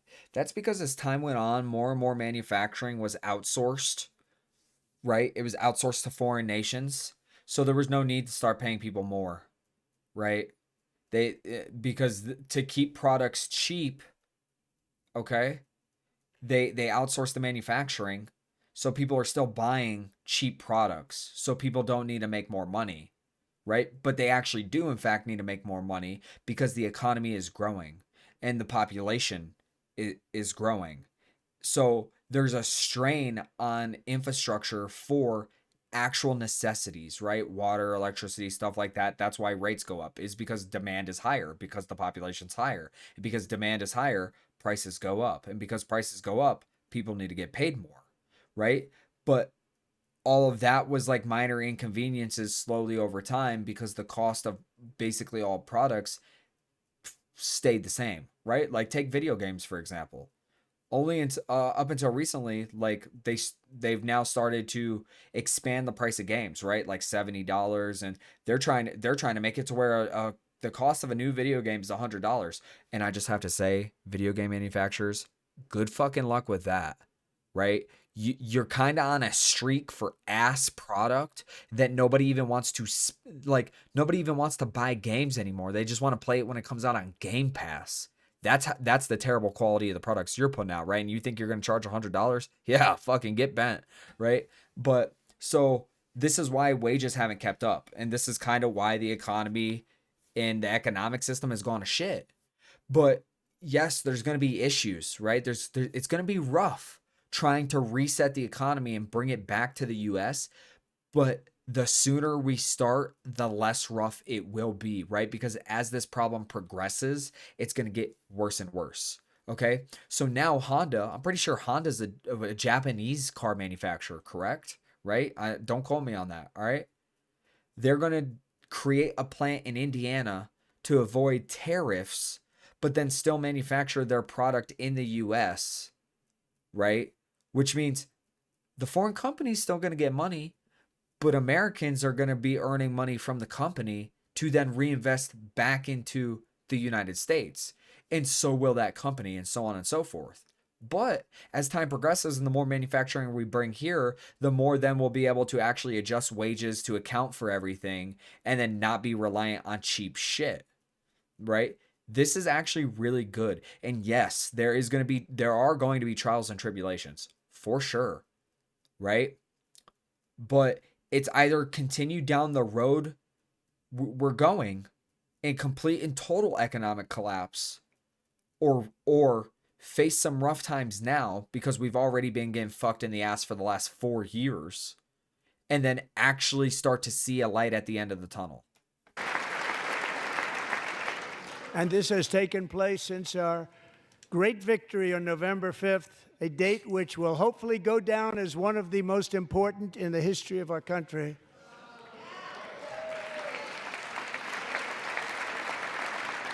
In addition, as part of our tax cuts, we want to cut taxes on domestic production and all manufacturing. And just as we did before, we will provide 100% expensing. It will be retroactive to January 20th, 2025. And it was one of the main reasons why our tax cuts were so successful in our first term, giving us the most successful economy in the history of our country. First term. I know I paused a lot. I apologize, right? But I want to break that down real quick, okay? Because leftists freak the fuck out about tax cuts, and they lie to you, and they pull on your heartstrings and make you feel emotional about the matter because they're like, oh my God, he's giving tax breaks to millionaires and billionaires. I hate to break it to y'all, right? But I love the fact that we live in a capitalist society, and that's kind of how capitalism works, right? And it's a good thing, right? Because capitalists, right, when you live in an actual free market under capitalism, if people don't buy the product or they're unsatisfied with the company because of the product or because of conditions of the company or something like that, and then people don't buy the product, well, it forces change of the company or it dictates behavior, right? You can go learn some shit from behavioral therapists or people who help correct like kids' behavior or individuals' behavior or something like that, right? And that is the strength of capitalism, is that consumers actually dictate the behavior.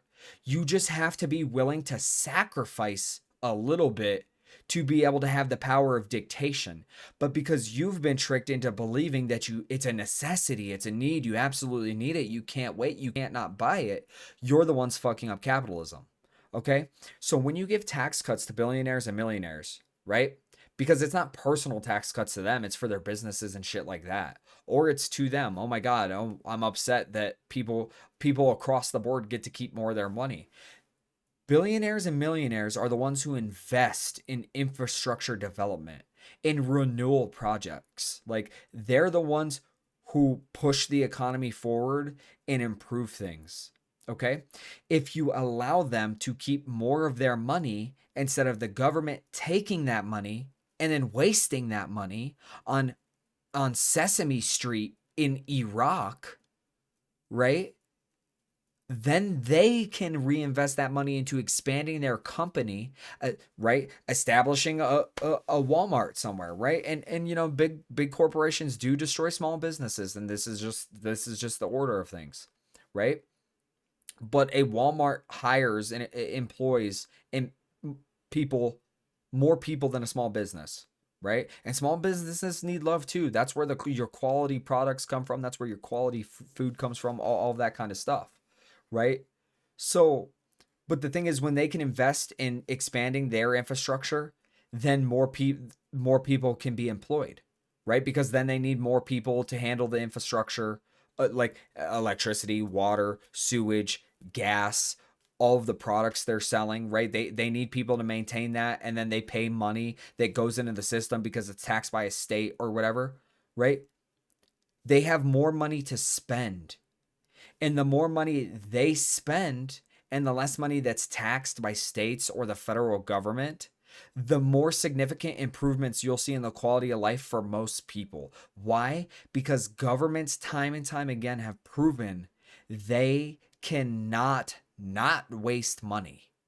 All right? So tax cuts are good for everyone.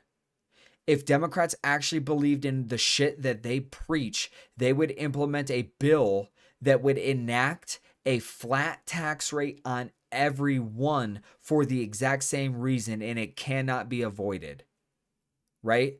The only reason that Democrats, socialists, right, you fucking insane people, want to tax people more and more so the more money they make is because the more money people have is the more freedom they have. There's literally a phrase for it called financial freedom, because it is fact. The more wealth, the more money you have, the more free you are to do what you want. So why would Democrats want to tax people more and more on their wealth? It's to limit the freedom that they have. Okay? It's fucking insane to want to steal from people because they have more than you. If you do not plant an apple tree, you have no rights to the apples of that tree. And it works the exact same way with people with money. Unless they are legitimately stealing money from other people, right? Elon Musk isn't stealing money from anybody. He's providing services that people love. And people pay for those services. They consume those products and they pay for it. So he has a gigantic net worth because, sure, Democrats want to call him stupid or whatever, but clearly the fucking dude knows how to run a business. The richest man on planet Earth. Anyways. He had a great first term.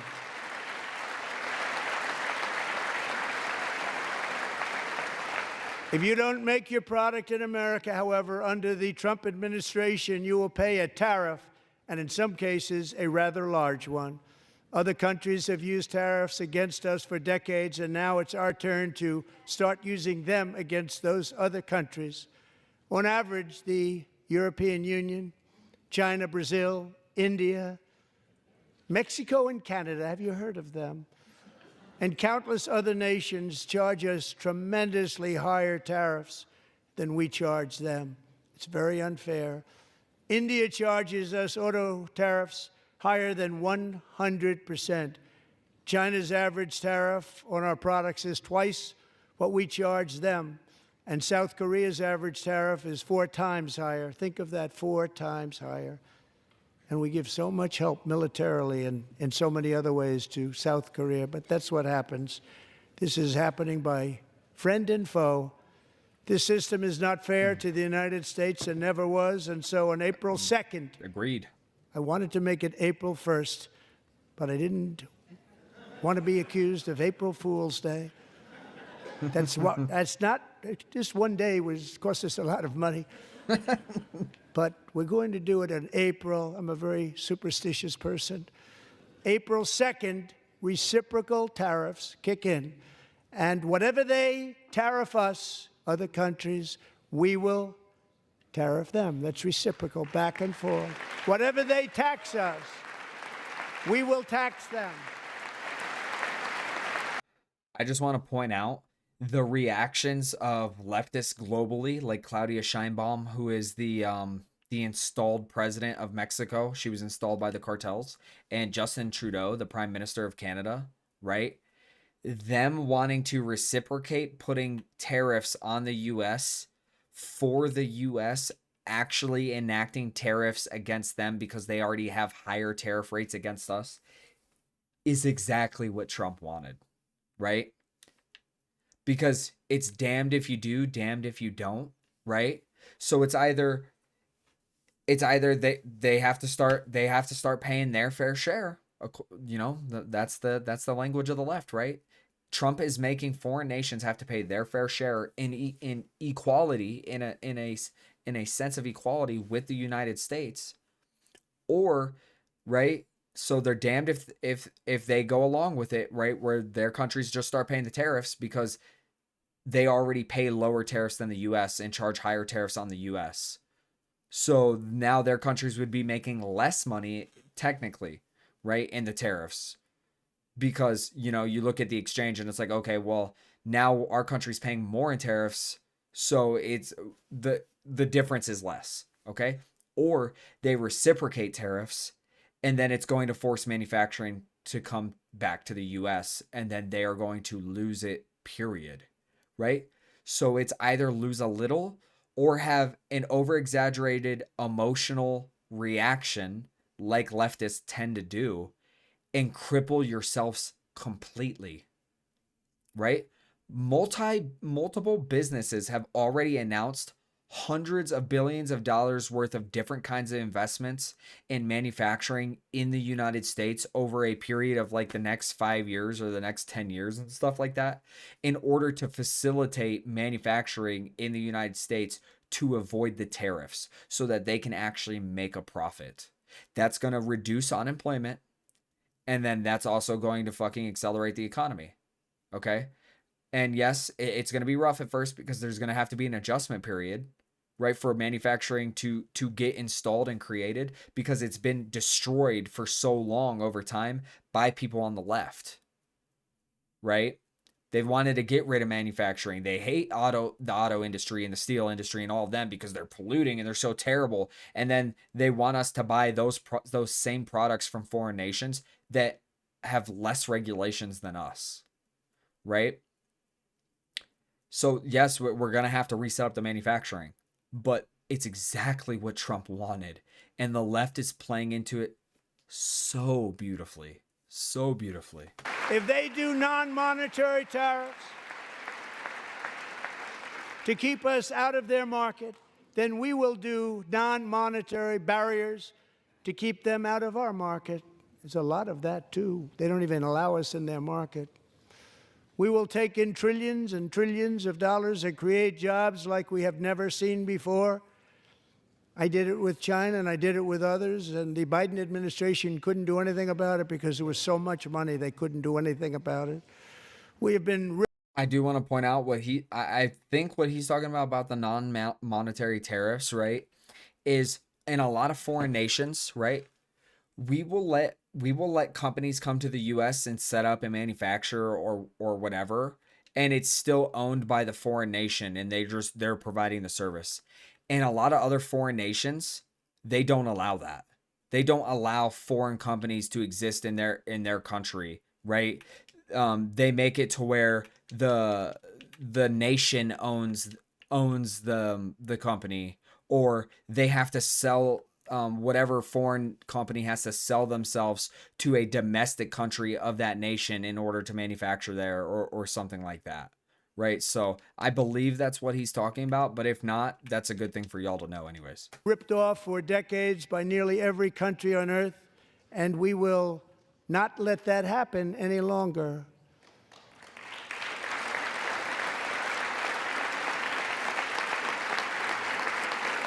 Oh, Democrats don't want to clap for not getting ripped off by foreign nations? Interesting. Much has been said over the last 3 months about Mexico and Canada, but we have very large deficits with both of them. But even more importantly, they've allowed fentanyl to come into our country at levels never seen before, killing hundreds of thousands of our citizens and many very young, beautiful people destroying families. Nobody's ever seen anything like it. They are, in effect, receiving subsidies of hundreds of billions of dollars. We pay subsidies to Canada and to Mexico of hundreds of billions of dollars, and the United States will not be doing that any longer. We're not going to do it any longer. Yeah, y'all see what I'm saying?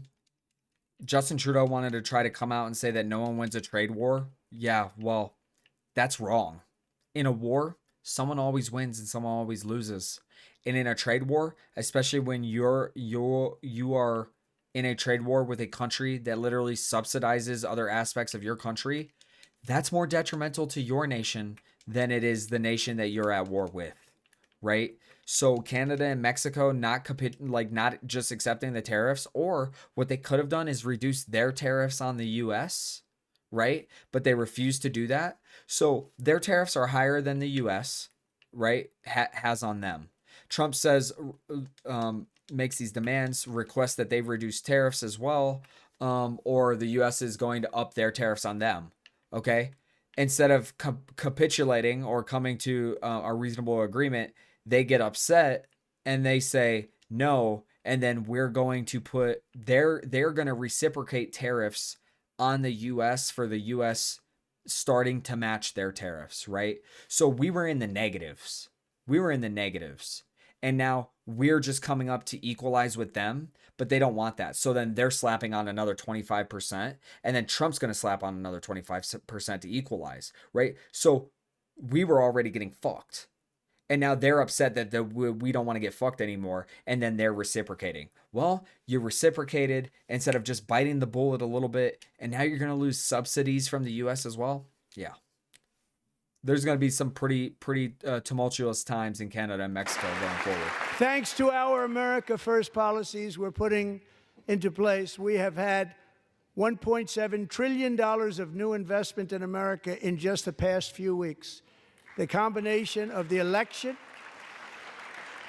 and our economic policies that people of SoftBank, one of the most brilliant anywhere in the world, announced a $200 billion investment. OpenAI and Oracle, Larry Ellison, announced $500 billion investment, which they wouldn't have done if Kamala had won. Apple announced $500 billion investment. Tim Cook called me. He said, I cannot spend it fast enough. It's going to be much higher than that, I believe. They'll be building their plants here instead of in China. And just yesterday, Taiwan Semiconductor, the biggest in the world, most powerful in the world, has a tremendous amount, 97% of the market, announced a $165 billion investment to build the most powerful chips on Earth right here in the USA.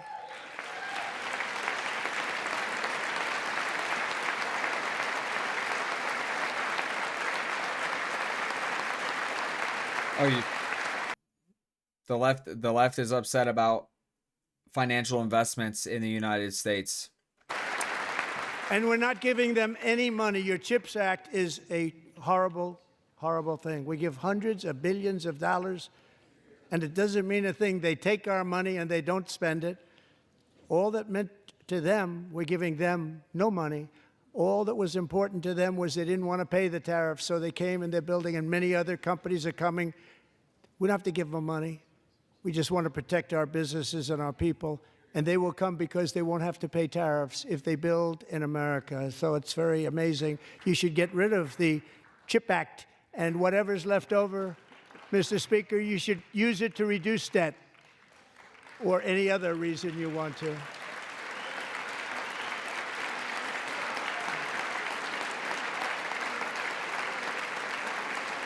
Yeah, so the CHIPS Act was like the only good thing that Joe Biden did, but it actually wasn't good. It was the United States paying them to come manufacture semiconductor chips and stuff like that in the United States. And now they want to show up to avoid tariffs instead. So instead of the United States government subsidizing them to come manufacture in the US and then sell to the US, Now they're just coming to manufacture in the U.S. to sell to the U.S.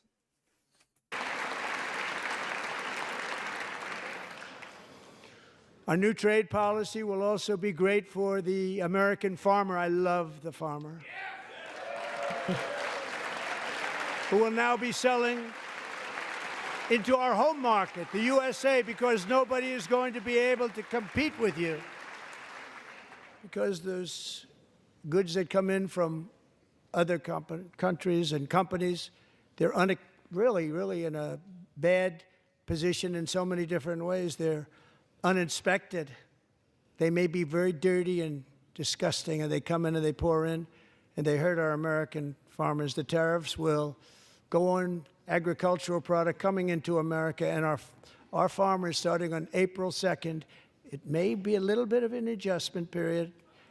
We had that before when I made the deal with China, $50 billion of purchases, and I said, just bear with me, and they did. They did. Probably have to bear with me again, and this will be even better. That was great. The problem with it was that Biden didn't enforce it. He didn't enforce it. $50 billion of purchases, and we were doing great, but Biden did not enforce it, and it hurt our farmers. But our farmers are going to have a field day right now. So to our farmers, have a lot of fun. I love you too. I love you too. It's all going to happen.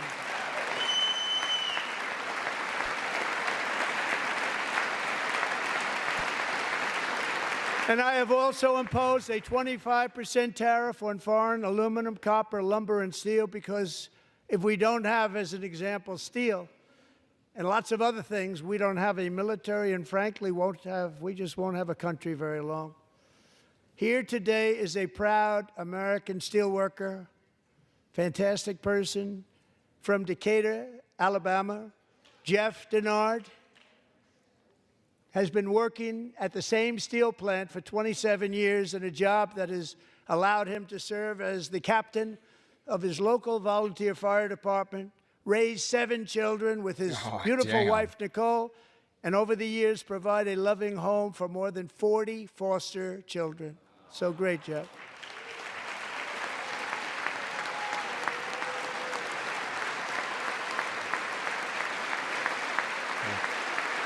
Thank you, Jeff. Man, Thank you, look at that Jeff. Texan. Oh, Texans. Y'all need to do better, all right? Y'all are my favorite people.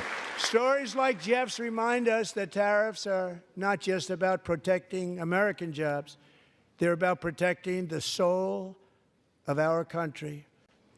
Tariffs are about making America rich again and making America great again, and it's happening, and it will happen rather quickly. There'll be a little disturbance, but we're okay with that. It won't be much. No, you're not. Oh. And look where Biden took us. Very low, the lowest we've ever been. Jeff, I want to thank you very much. And I also want to recognize another person who has devoted herself to foster care community. She works so hard on it. A very loving person, our magnificent First Lady of the United States.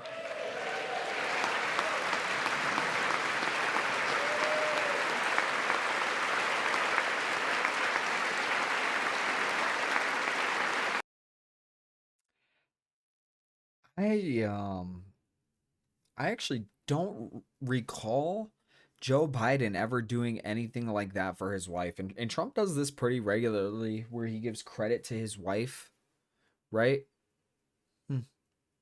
See the differences? See the differences.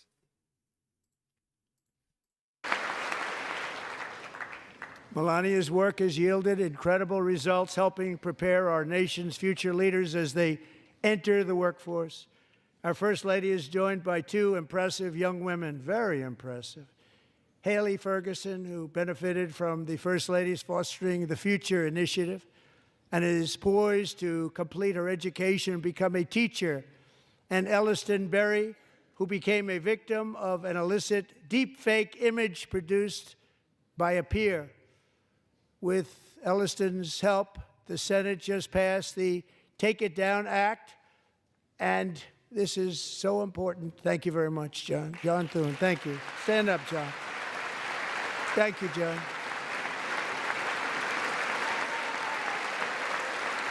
Thank you all very much.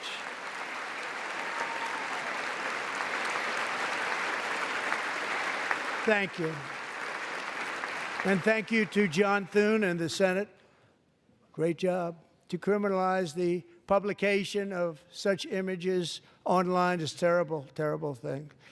And once it passes the House, I look forward to signing that bill into law. Thank you. I don't know anything about that story, but what I'm going to assume is that it was a new deep fake image of whatever girl. I don't know who's who or anything like that. And notice how it's Republicans who are the ones who drafted the bill and got the bill passed in order to fucking take it down, right? And I'm going to use that bill for myself, too, if you don't mind. Because nobody gets treated worse than I do online. Nobody. That's great. Thank you very much to the Senate. Thank you. But if we truly care about protecting Americans' children, no step is more crucial than securing America's borders. Over the past 4 years, 21 million people poured into the United States. Many of them were murderers, human traffickers, gang members, and other criminals from the streets of dangerous cities all throughout the world. Because of Joe Biden. I just want to highlight the fact that the Take It Down Act was sponsored by Senator Ted Cruz of Texas, Republican, right? So exactly.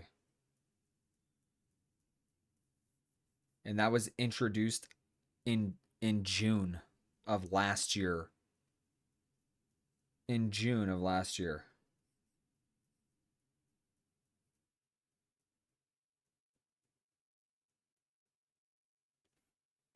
Biden's insane and very dangerous open border policies. They are now strongly embedded in our country, but we are getting them out and getting them out fast.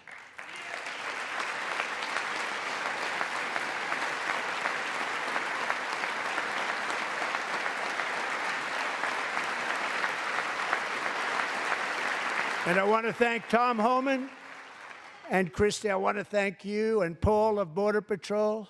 I want to thank you. What a job they've all done. Everybody, Border Patrol, ICE, law enforcement in general is incredible. We have to take care of our law enforcement. Have to.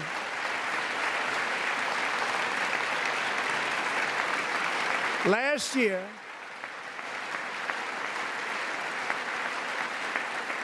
a brilliant 22-year-old nursing student named Laken Riley, the best in her class, admired by everybody, went out for a jog on the campus of the University of Georgia. That morning, Laken was viciously attacked, assaulted, beaten, brutalized, and horrifically murdered. Laken was stolen from us by a savage illegal alien gang member who was arrested while trespassing across Biden's open southern border and then set loose into the United States under the heartless policies of that failed administration. It was indeed a failed administration. He had then been arrested and released in a Democrat-run sanctuary city, a disaster, before ending the life of this beautiful young angel. With us this evening are Laken's beloved mother, Allison, and her sister, Lauren.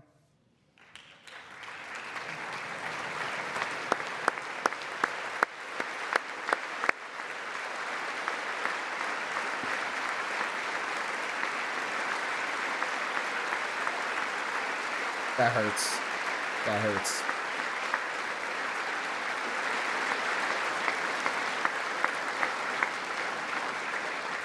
Last year, I told Laken's grieving parents that we would ensure their daughter would not have died in vain. That's why the very first bill I signed into law as your 47th president mandates the detention of all dangerous criminal aliens who threaten public safety. It's a very strong, powerful act.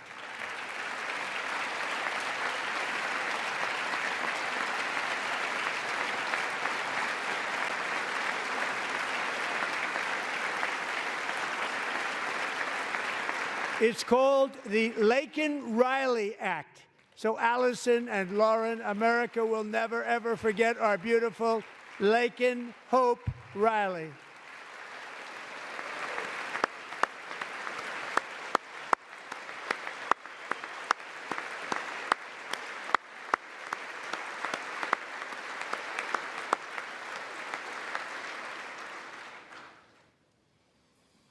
Thank you very much. Look, guys, I just oh. Those are real Americans. That's a real mother. That's a real sister who lost their daughter, their sister, because of an illegal immigrant that Democrats didn't even want to say was in the country illegally or was an illegal. They wanted to refer to him as a migrant, as a lawful migrant, was in the country illegally, already had prior criminal history while in the United States. And then this incident happened. And a young American woman is gone. Right? And I know a lot of people are far removed from it, right? Because people don't know that individual or something like that. But I just want y'all to stop to think. Like imagine this, right? You're in a room full of lit candles. And someone went up and extinguished the flame from that candle. It's when someone dies, it's gone. It's gone. And all you have is memories to preserve it, but the flame is gone. And that should not have happened. Since taking office, my administration has launched the most sweeping border and immigration crackdown in American history, and we quickly achieved the lowest numbers of illegal border crossers ever recorded. Thank you.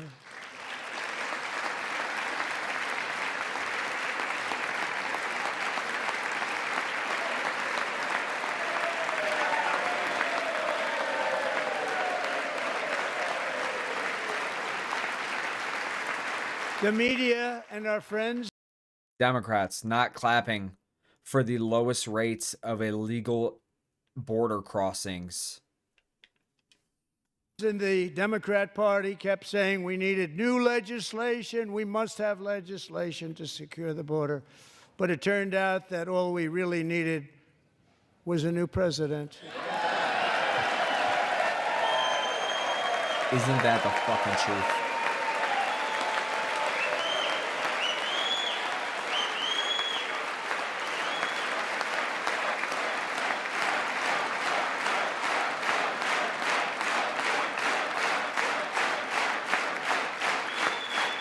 Thank you. Joe Biden didn't just open our borders, he flew illegal aliens over them to overwhelm our schools, hospitals, and communities throughout the country. Entire towns like Aurora, Colorado, and Springfield, Ohio, buckled under the weight of the migrant occupation and corruption like nobody's ever seen before. Beautiful towns destroyed. Now, just as I promised in my inaugural address. Y'all see that down there? Border crossings hit record low in February 2025, down 94% from last year. So as in February of last year, right, there is 94% less illegal border crossings. We are achieving the great liberation of America.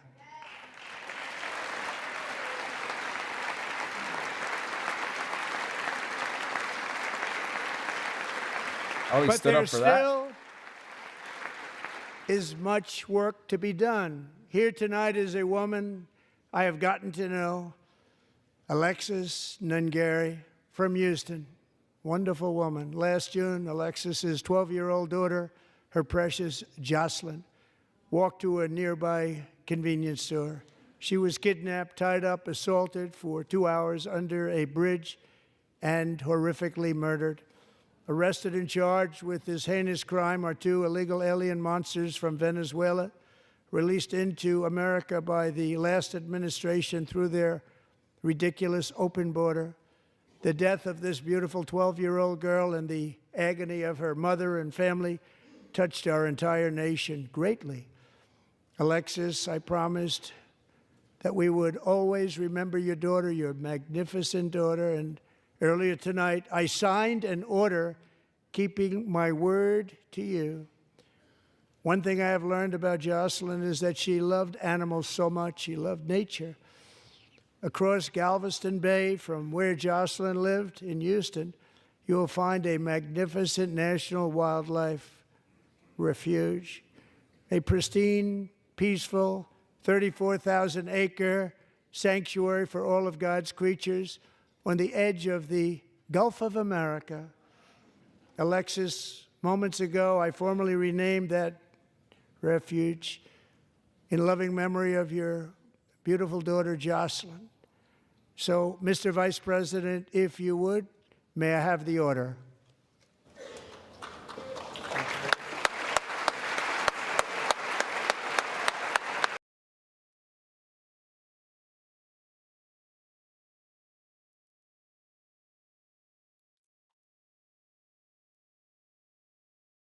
A 12-year-old girl.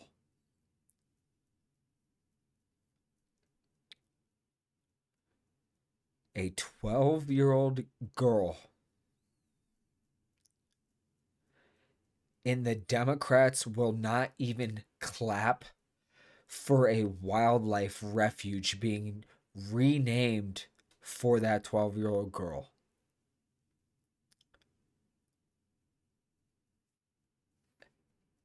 That is fucking insane and pathetic. A 12-year-old girl abducted and raped and then murdered by 2 illegal fucking inbred monsters who deserve the fucking death penalty. And the Democrats are so fucking spiteful of Trump, and they are so filled with hate for Trump. They will not even clap for that. Trump is honoring this young girl because she lost her life after being violated because of policies created by Democrats. And what's worse than these fucking Democrats who create those policies and who enforce those policies are the people who vote for them. So I hope if any Democrats watch this, I hope you realize how pathetic you and your party are. That your representatives will not even clap for the renaming of a wildlife refuge for a girl who is passionate about animals who lost her life because of your policies.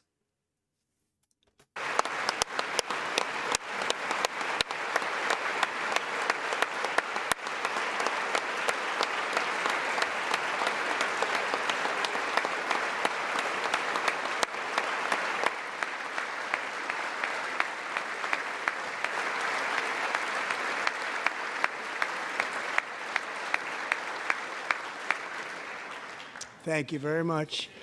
All 3 savages charged with Jocelyn and Lakin's murders were members of the Venezuelan prison gang, the toughest gang, they say, in the world, known as Tren de Aragua. 2 weeks ago, I officially designated this gang, along with MS-13 and the bloodthirsty Mexican drug cartels, as foreign terrorist organizations. About fucking time.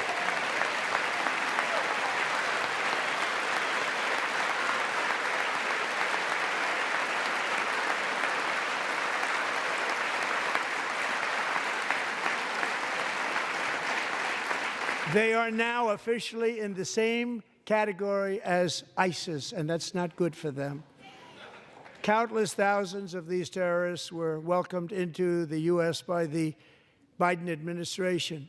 but now every last one will be rounded up and forcibly removed from our country, or, if they're too dangerous, put in jails, standing trial in this country, because we don't want them to come back ever. With us this evening is a warrior on the front lines of that battle, Border Patrol Agent Roberto Ortiz. Great guy.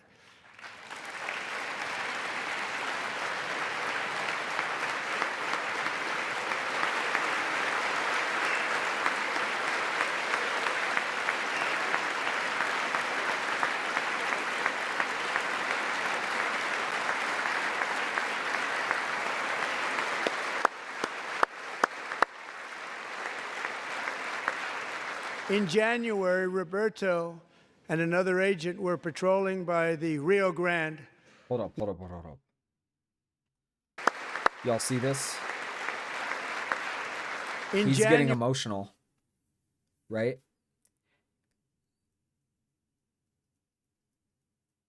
And if you notice something, he consoled her earlier when her and her mom were getting emotional about the loss of Laken Riley. He patted her on the back. And now she just patted him on the back because he's getting emotional. And that's unifying. That is the spirit of the American people. That is the America that I grew up in. That is the America I know exists. And I'm so sick and tired of the left trying to divide us. In January, Roberto and another agent were patrolling by the Rio Grande near an area known as Cartel Island. Doesn't sound too nice to me.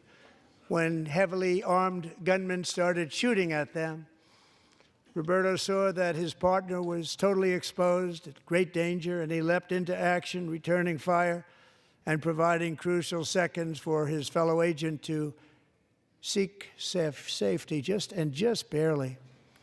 I have some of the prints of that event, and it was not good. Agent Ortiz, we salute you for your great courage and for your line of fire that you took and for the bravery that you showed. We honor you, and we will always honor you. Thank you, Roberto, very much.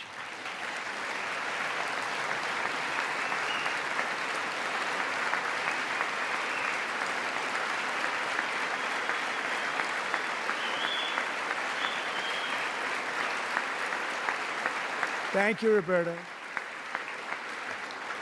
And I actually got to know him on my many calls to the border.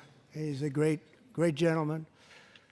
The territory to the immediate south of our border is now dominated entirely by criminal cartels that murder, rape, torture, and exercise total control. They have total control over a whole nation, posing a grave threat to our national security.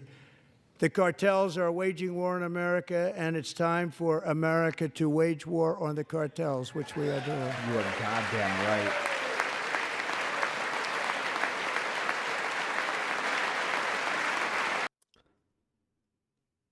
Cartel members, I dare you to attack one U.S. Marine on the border. I dare you.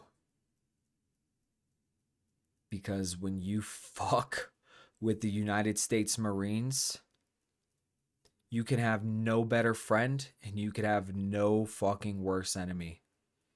Because Marines are indoctrinated, and I know this firsthand as a prior service Marine.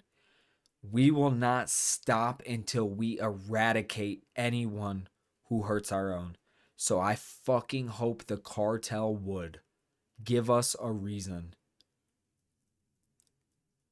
Give us a reason, because I will go re-enlist.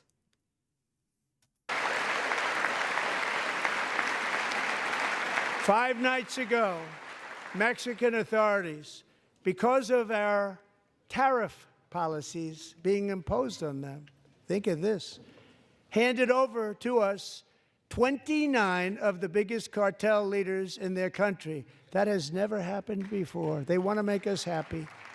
First time ever. But we need Mexico and Canada to do much more than they've done, and they have to stop the fentanyl and drugs pouring into the USA. They're going to stop it. I have sent Congress a detailed funding request laying out exactly how we will eliminate these threats to protect our homeland and complete the largest deportation operation in American history, larger even than current record holder President Dwight D. Eisenhower, a moderate man, but someone who believed very strongly in borders. Americans expect Congress to send me this funding without delay so I can sign it into law. So, Mr. Speaker, John Thune, both of you, I hope you're going to be able to do that. Mr. Speaker, thank you. Mr. Leader, thank you. Thank you very much. And let's get it to me. I'll sign it so fast, you won't even believe it.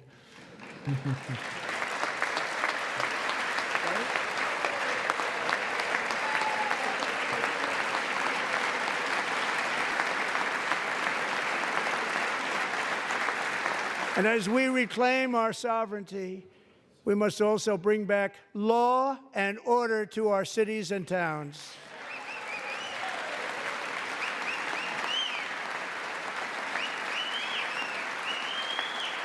In recent years, our justice system has been turned upside down by radical left lunatics. Many jurisdictions virtually ceased enforcing the law against dangerous repeat offenders while weaponizing law enforcement against political opponents like me. My administration has acted swiftly and decisively to restore fair, equal, and impartial justice under the constitutional rule of law, starting at the FBI and the DOJ. Pam, good luck. Cash, wherever you may be, good luck. Good luck. Pam Bondi. Good luck. So important. Going to do a great job. Cash, thank you. Thank you, Cash.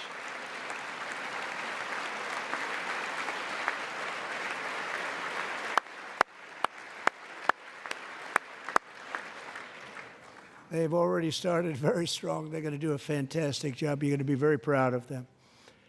We're also once again giving our police officers the support, protection, and respect they so dearly deserve. They have to get it. They have such a hard, dangerous job, but we're going to make it less dangerous. The problem. Could we just briefly mention real quick, the Democrats were staunchly opposed to Kash Patel, who is a minority, becoming the director of the FBI.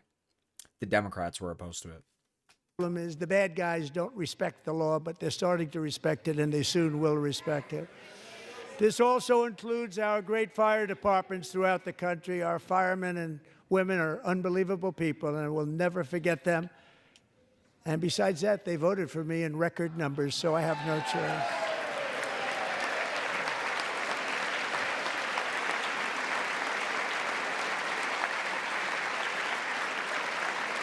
One year ago this month, 31-year-old New York police officer Jonathan Diller, unbelievably wonderful person and a great officer, was gunned down at a traffic stop on Long Island. I went to his funeral. The vicious criminal charged with his murder had 21 prior arrests, and they were rough arrests, too. He was a real bad one. The thug in the seat next to him had 14 prior arrests and went by the name of Killer. He was Killer. He killed other people, they say, a lot of them. I attended Officer Diller's service, and when I met his wife and one-year-old son, Ryan, it was very inspirational, actually. His widow's name is Stephanie, and she is here tonight. Stephanie, thank you very much, Stephanie. Thank you very much.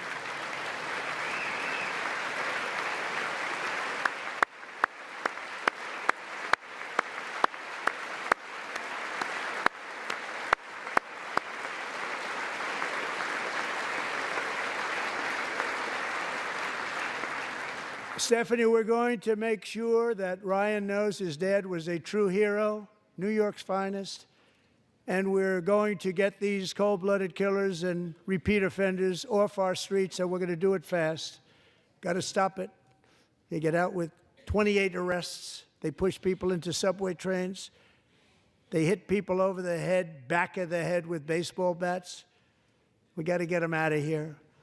I've already signed an executive order requiring a mandatory death penalty for anyone who murders a police officer. And tonight I'm asking Congress to pass that policy into permanent law.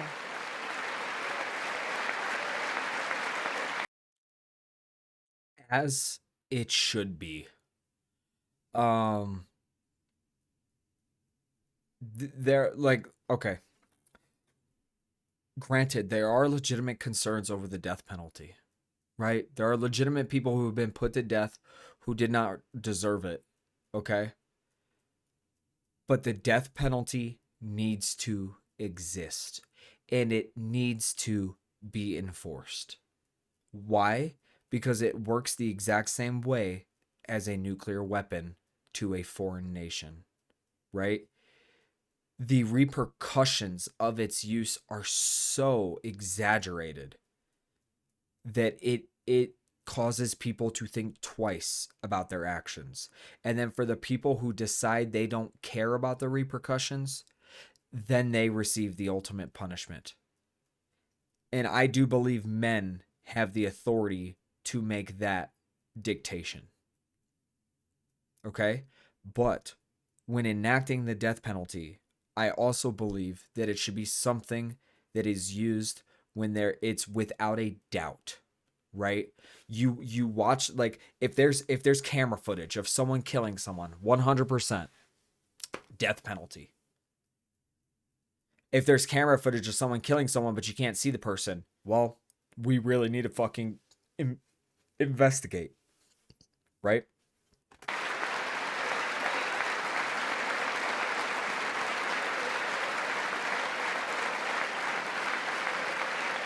I'm also asking for a new crime bill getting tough on repeat offenders while enhancing protections for America's police officers so they can do their jobs without fear of their lives being totally destroyed. They don't want to be killed. We're not going to let them be killed. Joining us in the gallery tonight is a young man who truly loves our police. His name is DJ Daniel. He is 13 years old, and he has always dreamed of becoming a police officer.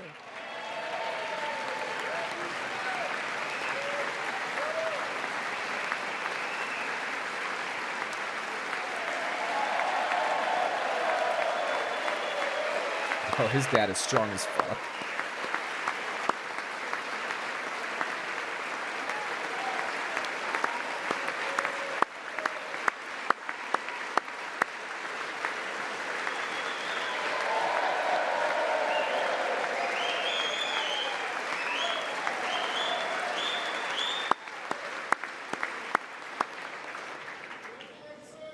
You messed up his But in uniform. 2018, DJ was diagnosed with brain cancer.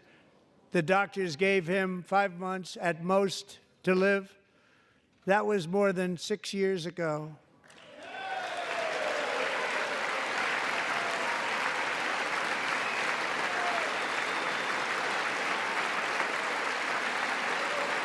Strong fucking kid.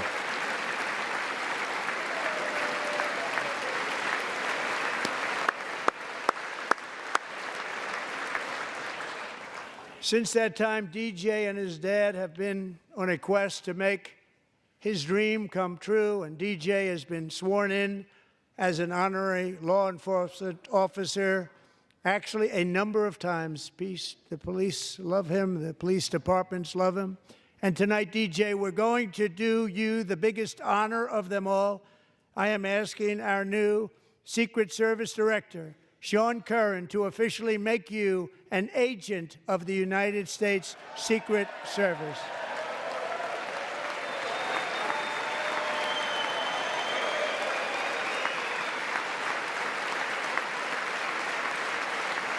He's like, what?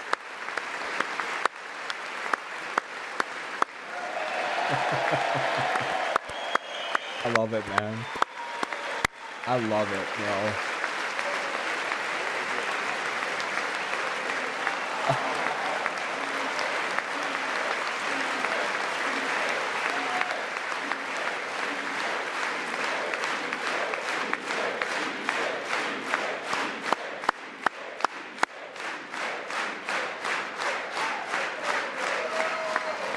Thank you, DJ.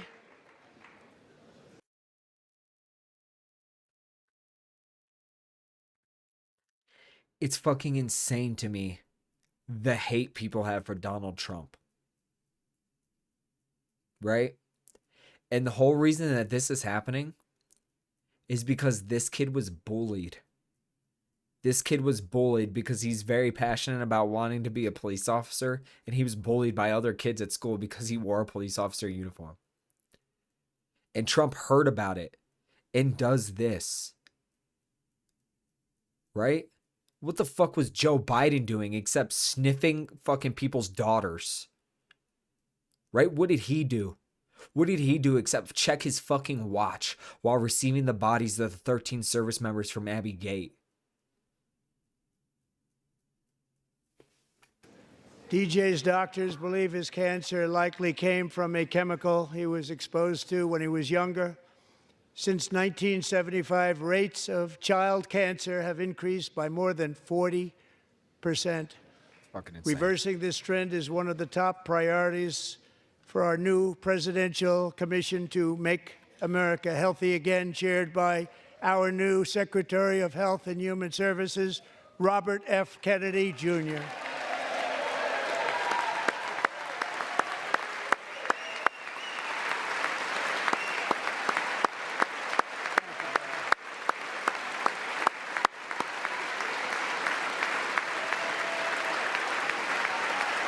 Dude.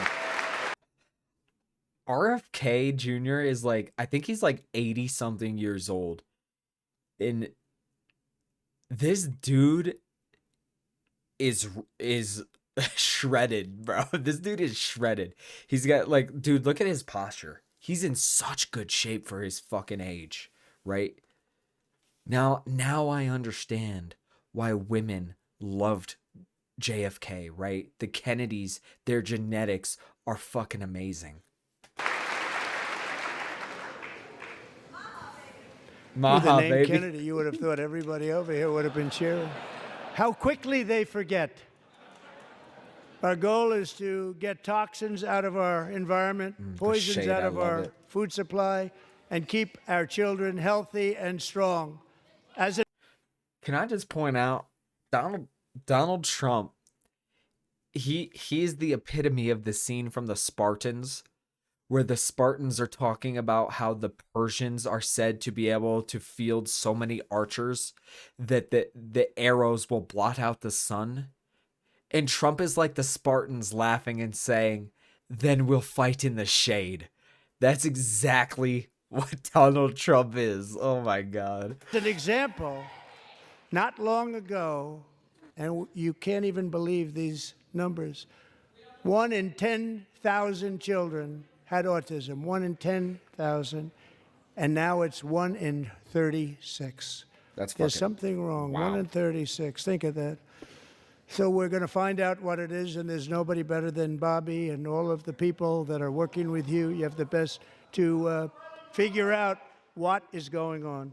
Okay, Bobby? Good luck. It's a very important job. Thank you. Go get him. Look at Rand Paul or Ron Paul. I don't know which one. Thank you. My administration is also working to protect our children from toxic ideologies in our schools. A few years ago, January, Littlejohn and her husband discovered that their daughter's school had secretly socially transitioned their 13-year-old little girl. Teachers and administrators conspired to deceive January and her husband while encouraging her daughter to use a new name and pronouns. They, them pronoun, actually, all without telling January, who is here tonight and is now a courageous advocate against this form of child abuse. January, thank you. Thank you. Thank you very much. Thank you.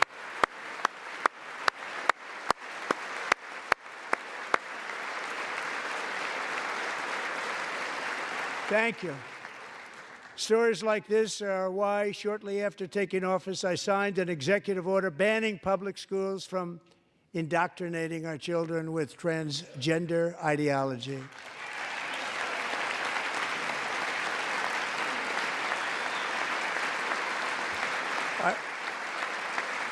I also signed an order to cut off all taxpayer funding to any institution that engages in the sexual mutilation of our youth. Good. Fucking good.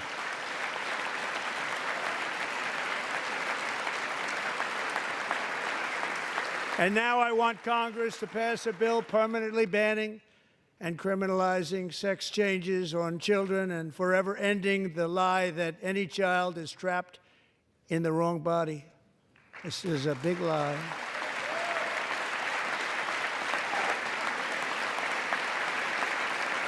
And our message to every child in America is that you are perfect exactly the way God made you.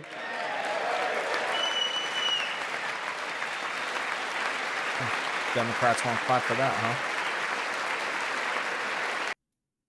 Literally said, our message to children in the United States is that you are perfect the way God made you, and no Democrat will clap.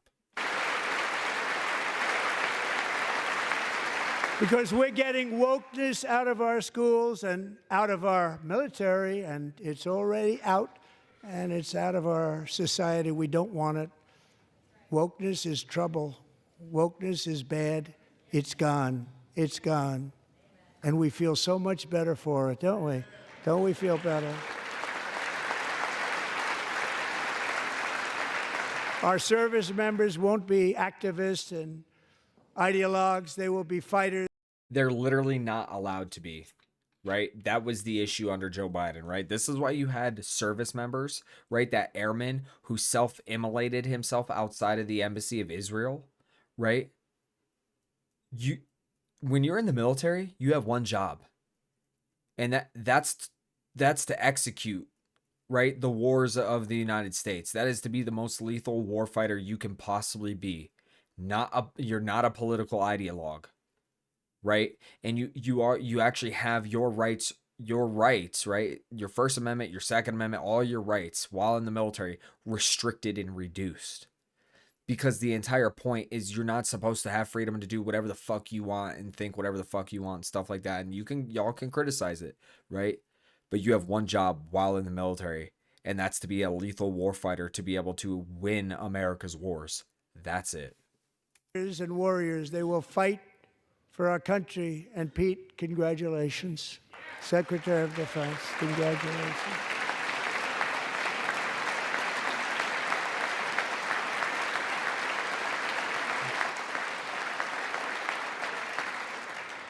And he's not big into the woke movement, I can tell you. I know him well. I am pleased to report that in January, the U.S. Army had its single best recruiting month in 15 years, and that all armed services are having among the best recruiting results ever in the history of our services. What a difference.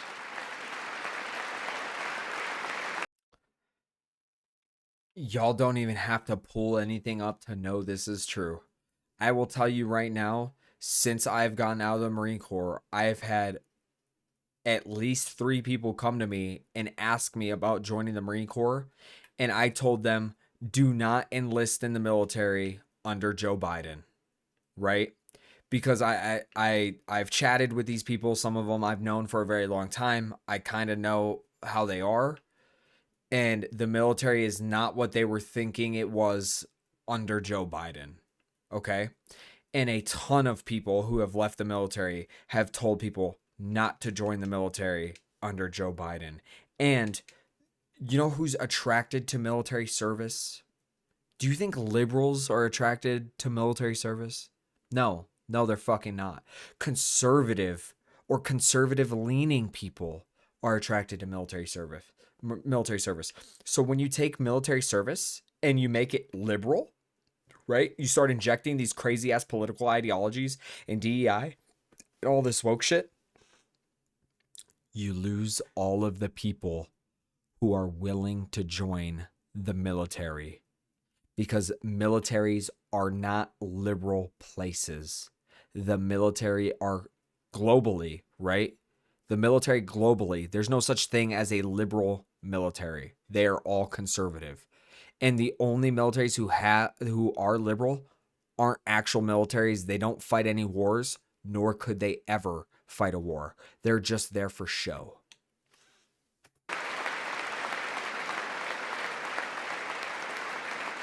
And you know, it was just a few months ago where the results were exactly the opposite. We couldn't recruit anywhere. We couldn't recruit. Now we're having the best results just about that we've ever had. What a tremendous turnaround. It's really a beautiful thing to see. People love our country again. It's very simple.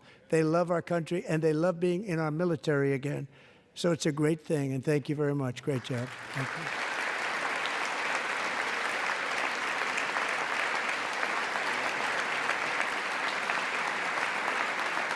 We're joined tonight by a young man, Jason Hartley, who knows the weight of that call of duty. Jason's father, grandfather, and great-grandfather all wore the uniform. Jason tragically lost his dad, who was also a Los Angeles County Sheriff's deputy when he was just a boy, and now he wants to carry on the family legacy of service. Jason is a senior in high school, a six-letter varsity athlete, a really good athlete, they say, a brilliant student with a 4.46, that's good, GPA. And his greatest dream is to attend the U.S. Military Academy at West Point.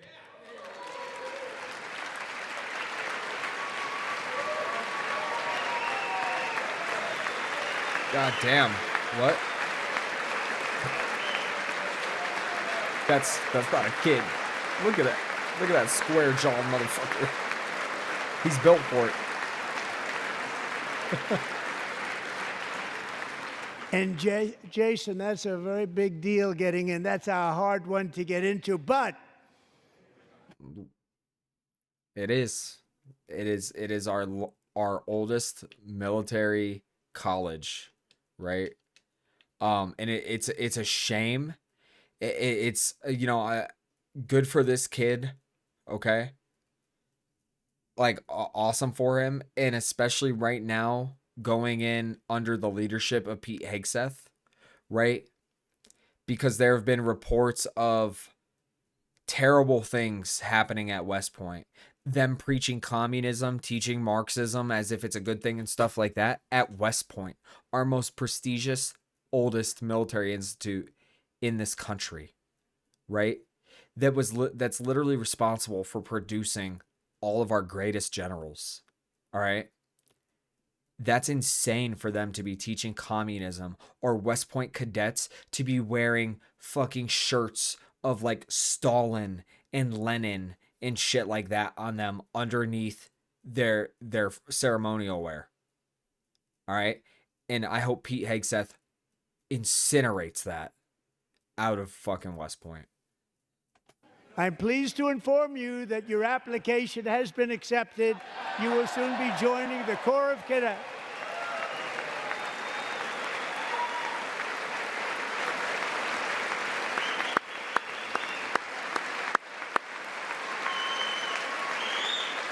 You can't believe it. Look at all these motherfuckers right here. Look at them all. All of these bald-headed motherfuckers.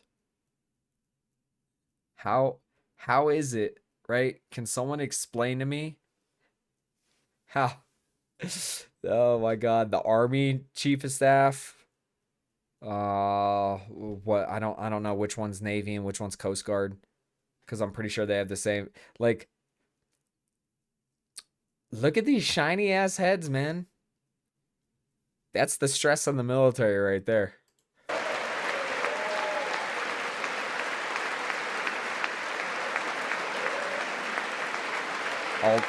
All the chiefs of staff and shit are like looking at this kid like, oh yes, how can we exploit him?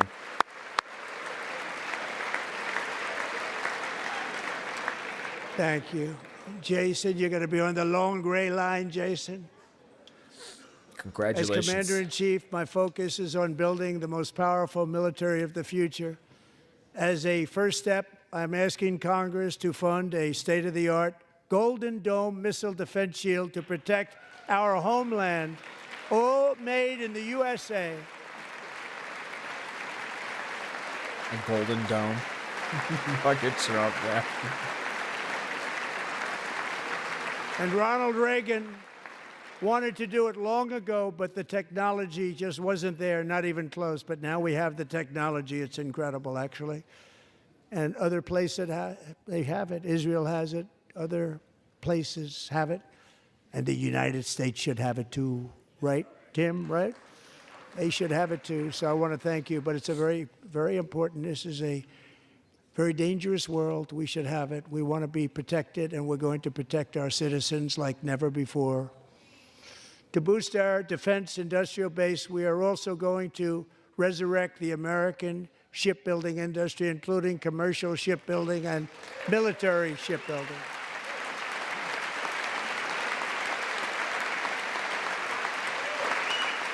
And for that purpose, I am announcing tonight that we will create a new Office of Shipbuilding in the White House and offer special tax incentives to bring this industry home to America where it belongs. We used to make so many ships.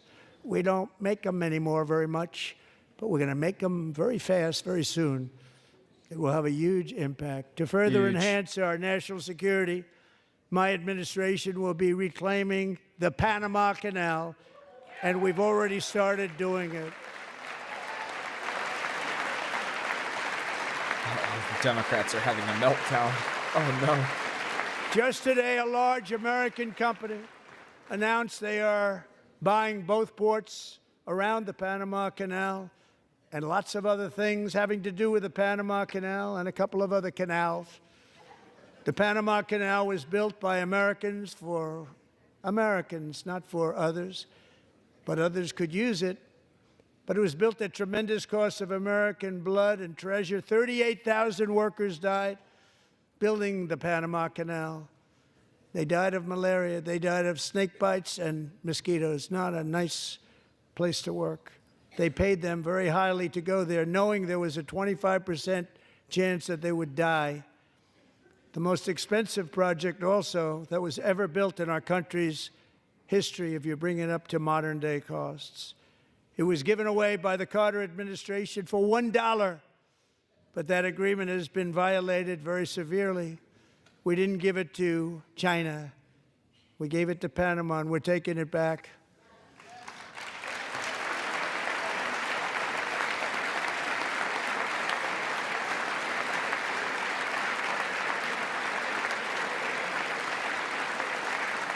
And we have Marco Rubio in charge. Good luck, Marco. Now, we know who to blame if anything goes wrong. Marco's been amazing, and he's going to do a great job. Think of it. He got 100 votes. You know, he was approved with actually 99, but the 100th was this gentleman, and I feel very certain. So let's assume he got 100 votes. And I'm either very, very happy about that or I'm very concerned about it.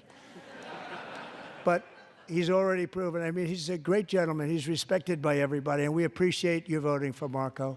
He's going to do a fantastic job. Thank you. Thank you. He's doing a great job. See? Y'all see how Trump gives props, right? He gives credit where credit's due. Right? He said, "Thank y'all for voting for him." Right? He just thanked the Democrats for voting for him. Right? Great job.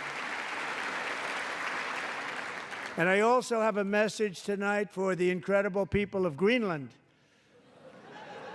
We strongly support your right to determine your own future. And if you choose, we welcome you into the United States of America. We need Greenland for national security and even international security, and we're working with everybody involved to try and get it. But we need it really for international world security. And if y'all aren't aware of this, right, he is 100% correct about it, right? Because by 2035, it's projected, I believe it's 2035, right? That the polar ice caps will recede enough to where Greenland and like above Canada, right? Because that's where the North Pole is, guys. Because we don't like we look at maps as a 2D flat space, right? But it distorts your perception of actually how land masses on Earth look because it's actually a fucking sphere. Okay? Greenland and the upper parts of Canada, they're actually a part of a very strategic naval corridor. Okay? And that's why Trump wants Greenland, is because the ice is going to melt enough to where naval vessels will have a much easier time navigating that area of the world. And what's another country that's also the biggest country in the world that's at the northernmost point of the world as well? Russia, right? So obviously when you look at it on this map, we're like, oh my God, Russia's far away from us. And like, no, actually it's not, because the map, we don't live on a two-dimensional like reality. We live 4D, right? We live 3D at the very least. Okay. Fourth dimension's time. So the map's actually curved and Russia is actually closer to us than most people believe. So I think we're going to get it. One way or the other, we're going to get it. We will keep you safe. We will make you rich, and together we will take Greenland to heights like you have never thought possible before. It's a very small population, but very, very large piece of land and very, very important for military security. America is once again standing strong against the forces of radical Islamic terrorism. 3.5 years ago, ISIS terrorists killed 13 American service members and countless others in the Abbey Gate bombing during the disastrous and incompetent withdrawal from Afghanistan. Not that they were withdrawing, it was the way they withdrew. Perhaps the most embarrassing moment in the history of our country. Tonight, I am pleased to announce that we have just apprehended the top terrorist responsible for that atrocity, and he is right now on his way here to face the swift sword of American justice.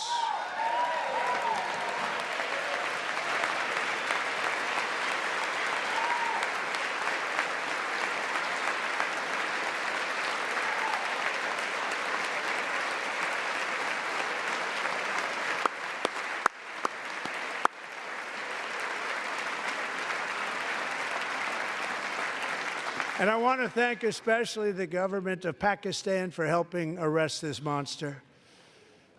This was a very momentous day for those 13 families who I actually got to know very well, most of them, whose children were murdered, and the many people that were so badly, over 42 people, so badly injured on that fateful day in Afghanistan. What a horrible day. Such incompetence was shown that when Putin saw what happened, I guess he said, wow, maybe this is my chance. That's how bad it was. Should have never happened. Grossly incompetent people. I spoke to many of the parents and loved ones, and they're all in our hearts tonight. Just spoke to them on the phone. We had a big call. Every one of them called, and everybody was on the line, and they did nothing but cry with happiness. They were very happy, as happy as you can be under those circumstances. Their child, brother, sister, son, daughter was killed for no reason whatsoever. In the Middle East, we're bringing back our hostages from Gaza. In my first term, we achieved one of the most groundbreaking peace agreements in generations, the Abraham Accords.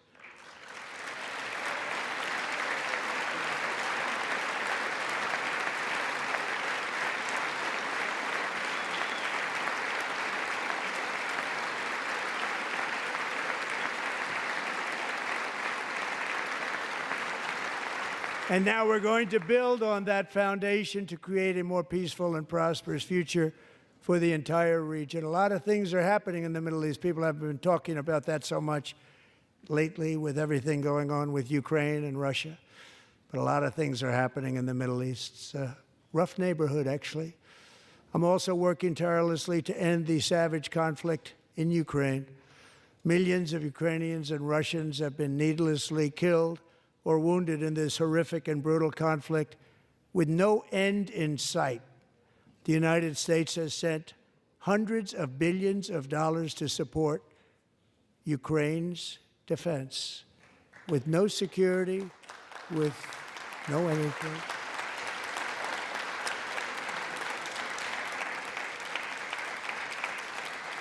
Guess who's clapping right now?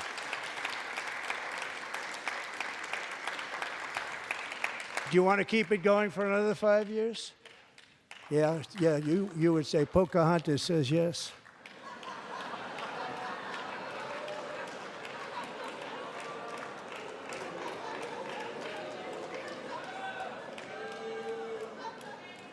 $2,000 people are being killed every single week. More than that. They're Russian young. So if y'all aren't tracking, the Democrats just clapped for the first time in this entire speech.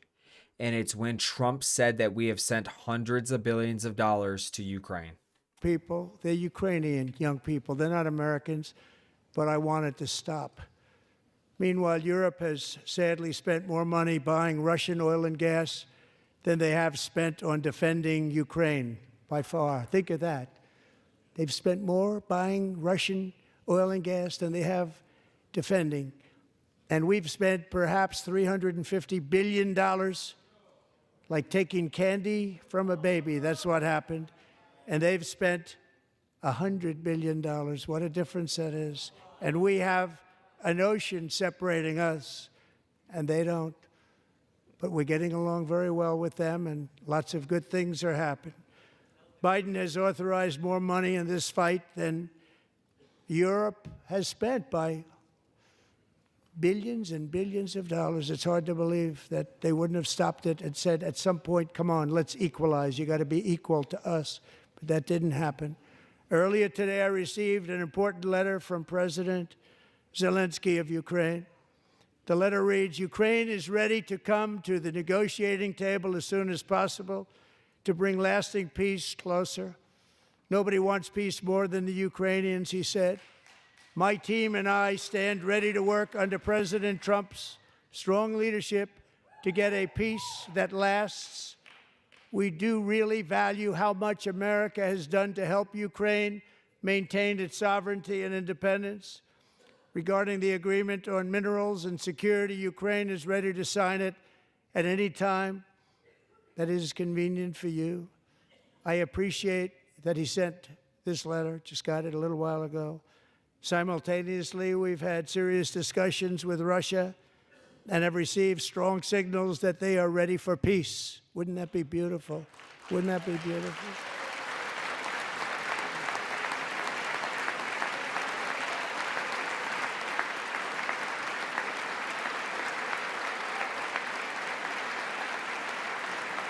Wouldn't that be beautiful?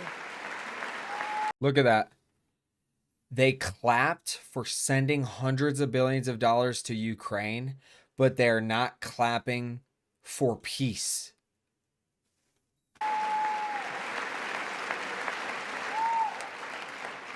It's time to stop this madness. It's time. Zelensky, President Zelensky of Ukraine, if you ever watch this video, the Democrats of my country are not your friend. Okay? They want to sacrifice the lives of your people to kill Russians. They enjoy it. They enjoy your people dying so that they can do a little bit of damage to Russia. Now, you may not feel that Republicans are your friends, but we can end up being allies. We can actually have a working relationship. Right? But you just have to work with us. To halt the killing. It's time to end the senseless war. If you want to end wars, you have to talk to both sides. Nearly 4 years ago, amid rising tensions, a history teacher named Mark Fogel was detained in Russia and sentenced to 14 years in a penal colony. Rough stuff. The previous administration barely lifted a finger to help him. They knew he was innocent, but they had no idea where to begin.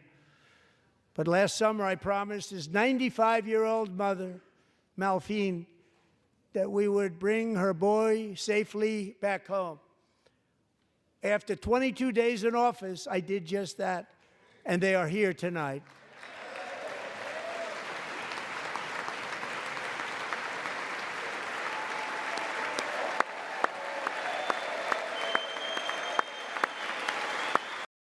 This man was sitting in a gulag, right?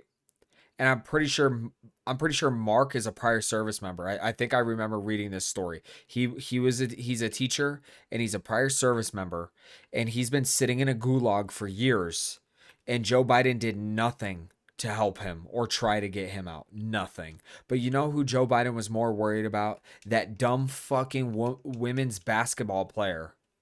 Right? What was her name? Brittany Griner or some shit like that, right? And that's the person that Biden traded the fucking black arms smuggler for, of Russia. Right? We had a fucking weapons merchant, a Russian weapons merchant, and Biden traded the weapons merchant for a women's basketball player who took weed to Russia, where it's illegal, and left this guy to rot in prison who served his country and was a teacher. If you're going to trade a fucking black arms weapons merchant for somebody, you trade him for the teacher / prior service member.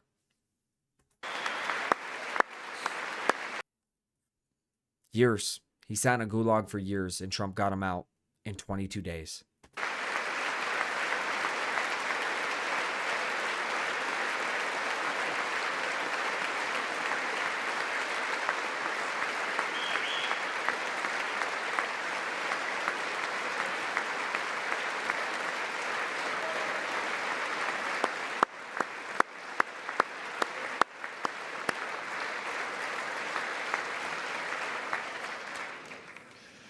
To Mark and his great mom, we are delighted to have you safe and sound and with us.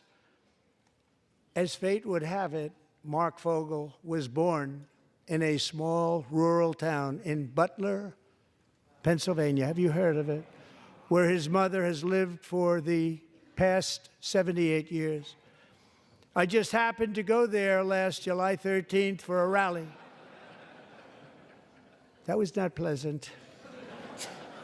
And that is where I met his beautiful mom right before I walked onto that stage. And I told her I would not forget what she said about her son. And I never did I? Never forgot. Less than 10 minutes later, at that same rally, gunfire rang out, and a sick and deranged assassin unloaded 8 bullets from his sniper's perch into a crowd of many thousands of people. My life was saved by a fraction of an inch, but some were not so lucky. Corey Comparator was a firefighter, a veteran, a Christian, a husband, a devoted father, and above all, a protector. When the sound of gunshots pierced the air, it was a horrible sound. Corey knew instantly what it was and what to do. He threw himself on top of his wife and daughters and shielded them from the bullets with his own body. Corey was hit really hard. You know the story from there. He sacrificed his life to save theirs. 2 others, very fine people, were also seriously hit. But thankfully, with the help of 2 great country doctors, we thought they were gone and they were saved. So those doctors had great talent. We're joined by Corey's wife, Helen, who was his high school sweetheart, and their 2 beloved daughters, Allison and Kaylee. Thank you.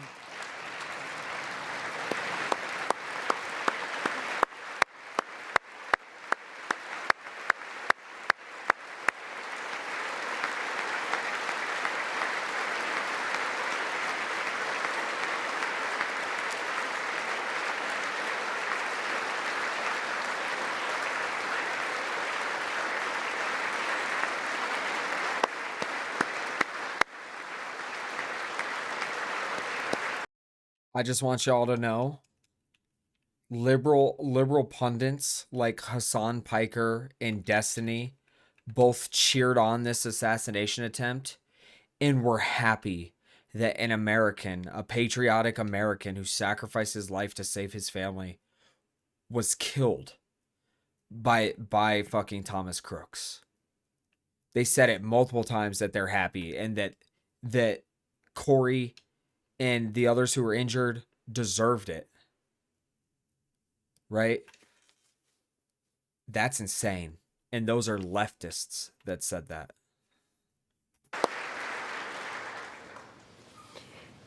To Helen, Allison, and Kaylee, Corey is looking down on his three beautiful ladies right now, and he is cheering you on. He loves you. He is cheering you on. Corey was taken from us much too soon, but his destiny was to leave us all with a shining example of the selfless devotion of a true American patriot. That is It was love the like fucking Corey's that truth. built our country, and it's love like Corey's that is going to make our country more majestic than ever before. I believe that my life was saved that day in Butler for a very good reason. I was saved by God to make America great again. I believe that. Thank you. Thank you.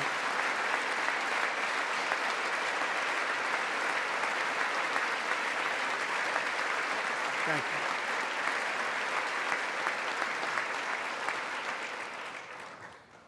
Thank you very much. From the patriots of Lexington and Concord to the heroes of Gettysburg and Normandy, from the warriors who crossed the Delaware to the trailblazers who climbed the Rockies, and from the legends who soared at Kitty Hawk to the astronauts who touched the moon, Americans have always been the people who defied all odds, transcended all dangers, made the most extraordinary sacrifices, and did whatever it took to defend our children, our country, and our freedom. And as we have seen in this chamber tonight, that same strength, faith, love, and spirit is still alive and thriving in the hearts of the American people. Despite the best efforts of those who would try to censor us, silence us, break us, destroy us, Americans are today a proud, free, sovereign, and independent nation that will always be free, and we will fight for it till death. We will never let anything happen to our beloved country, because we are a country of doers, dreamers, fighters, and survivors. Our ancestors crossed a vast ocean, strode into the unknown wilderness, and carved their fortunes from the rock and soil of a perilous and very dangerous frontier. They chased our destiny across a boundless continent.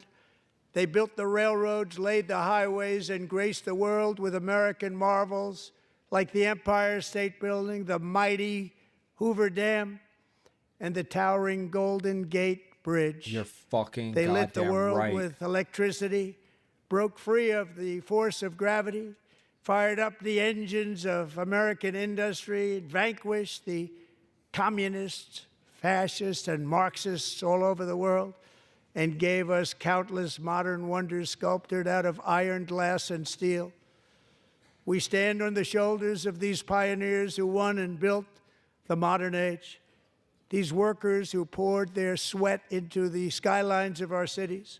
These warriors who shed their blood on fields of battle and gave everything they had for our rights and for our freedom.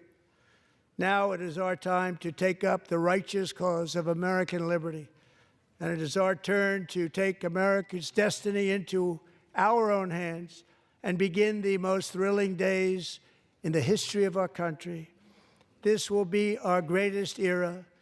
With God's help, over the next 4 years, we are going to lead this nation even higher, and we are going to forge the freest, most advanced, most dynamic, and most dominant civilization ever to exist on the face of this earth.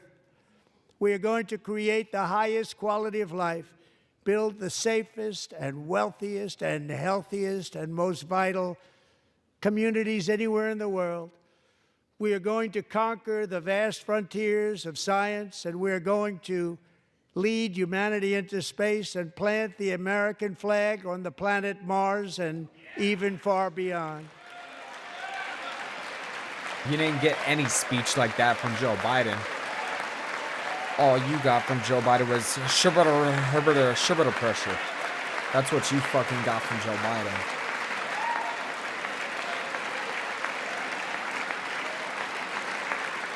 And through it all, we are... Yeah. Hey, you notice how empty these Democrat seats are getting? Yeah. They can't take the L's any longer. They cannot bear to sit there and just hear time and time again how they are losing power and control, and it's all being given back to the American people.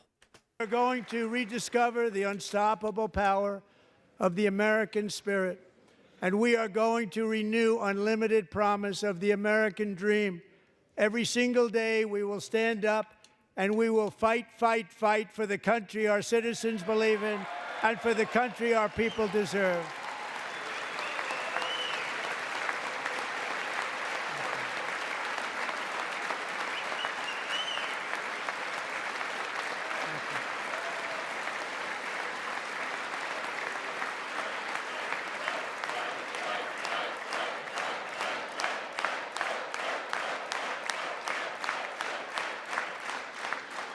My fellow Americans, get ready for an incredible future, because the golden age of America has only just begun.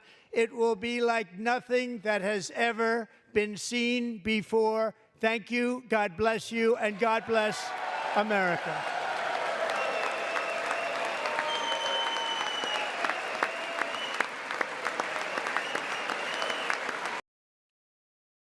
Wow. Fucking wow. Amazing speech by Donald Trump, righteously throwing shade at the fucking liberals. As we saw multiple times, the only thing they fucking clapped for was sending hundreds of billions of dollars to Ukraine. They did not even clap for peace for Ukraine. They were only happy about sending money to Ukraine. That is the only thing that they clap for. They did not clap for the Lake and Riley Act. They did not clap for the renaming of the Jocelyn Refuge. They did not clap for the honorary Secret Service membership of DJ. They did not clap for I believe his name was Justin, right? The young man who got accepted into West Point. They did not clap for any of the victims of their policies, right? And it's not clapping because you cheer it on, right? You're not cheering it on. You're clapping because Trump did something to honor those people. He followed through on promises he made during his presidential campaign. Now that he's president, he is following through on his promises, and it hurts the Democrats so bad to see this happening. They refuse to clap.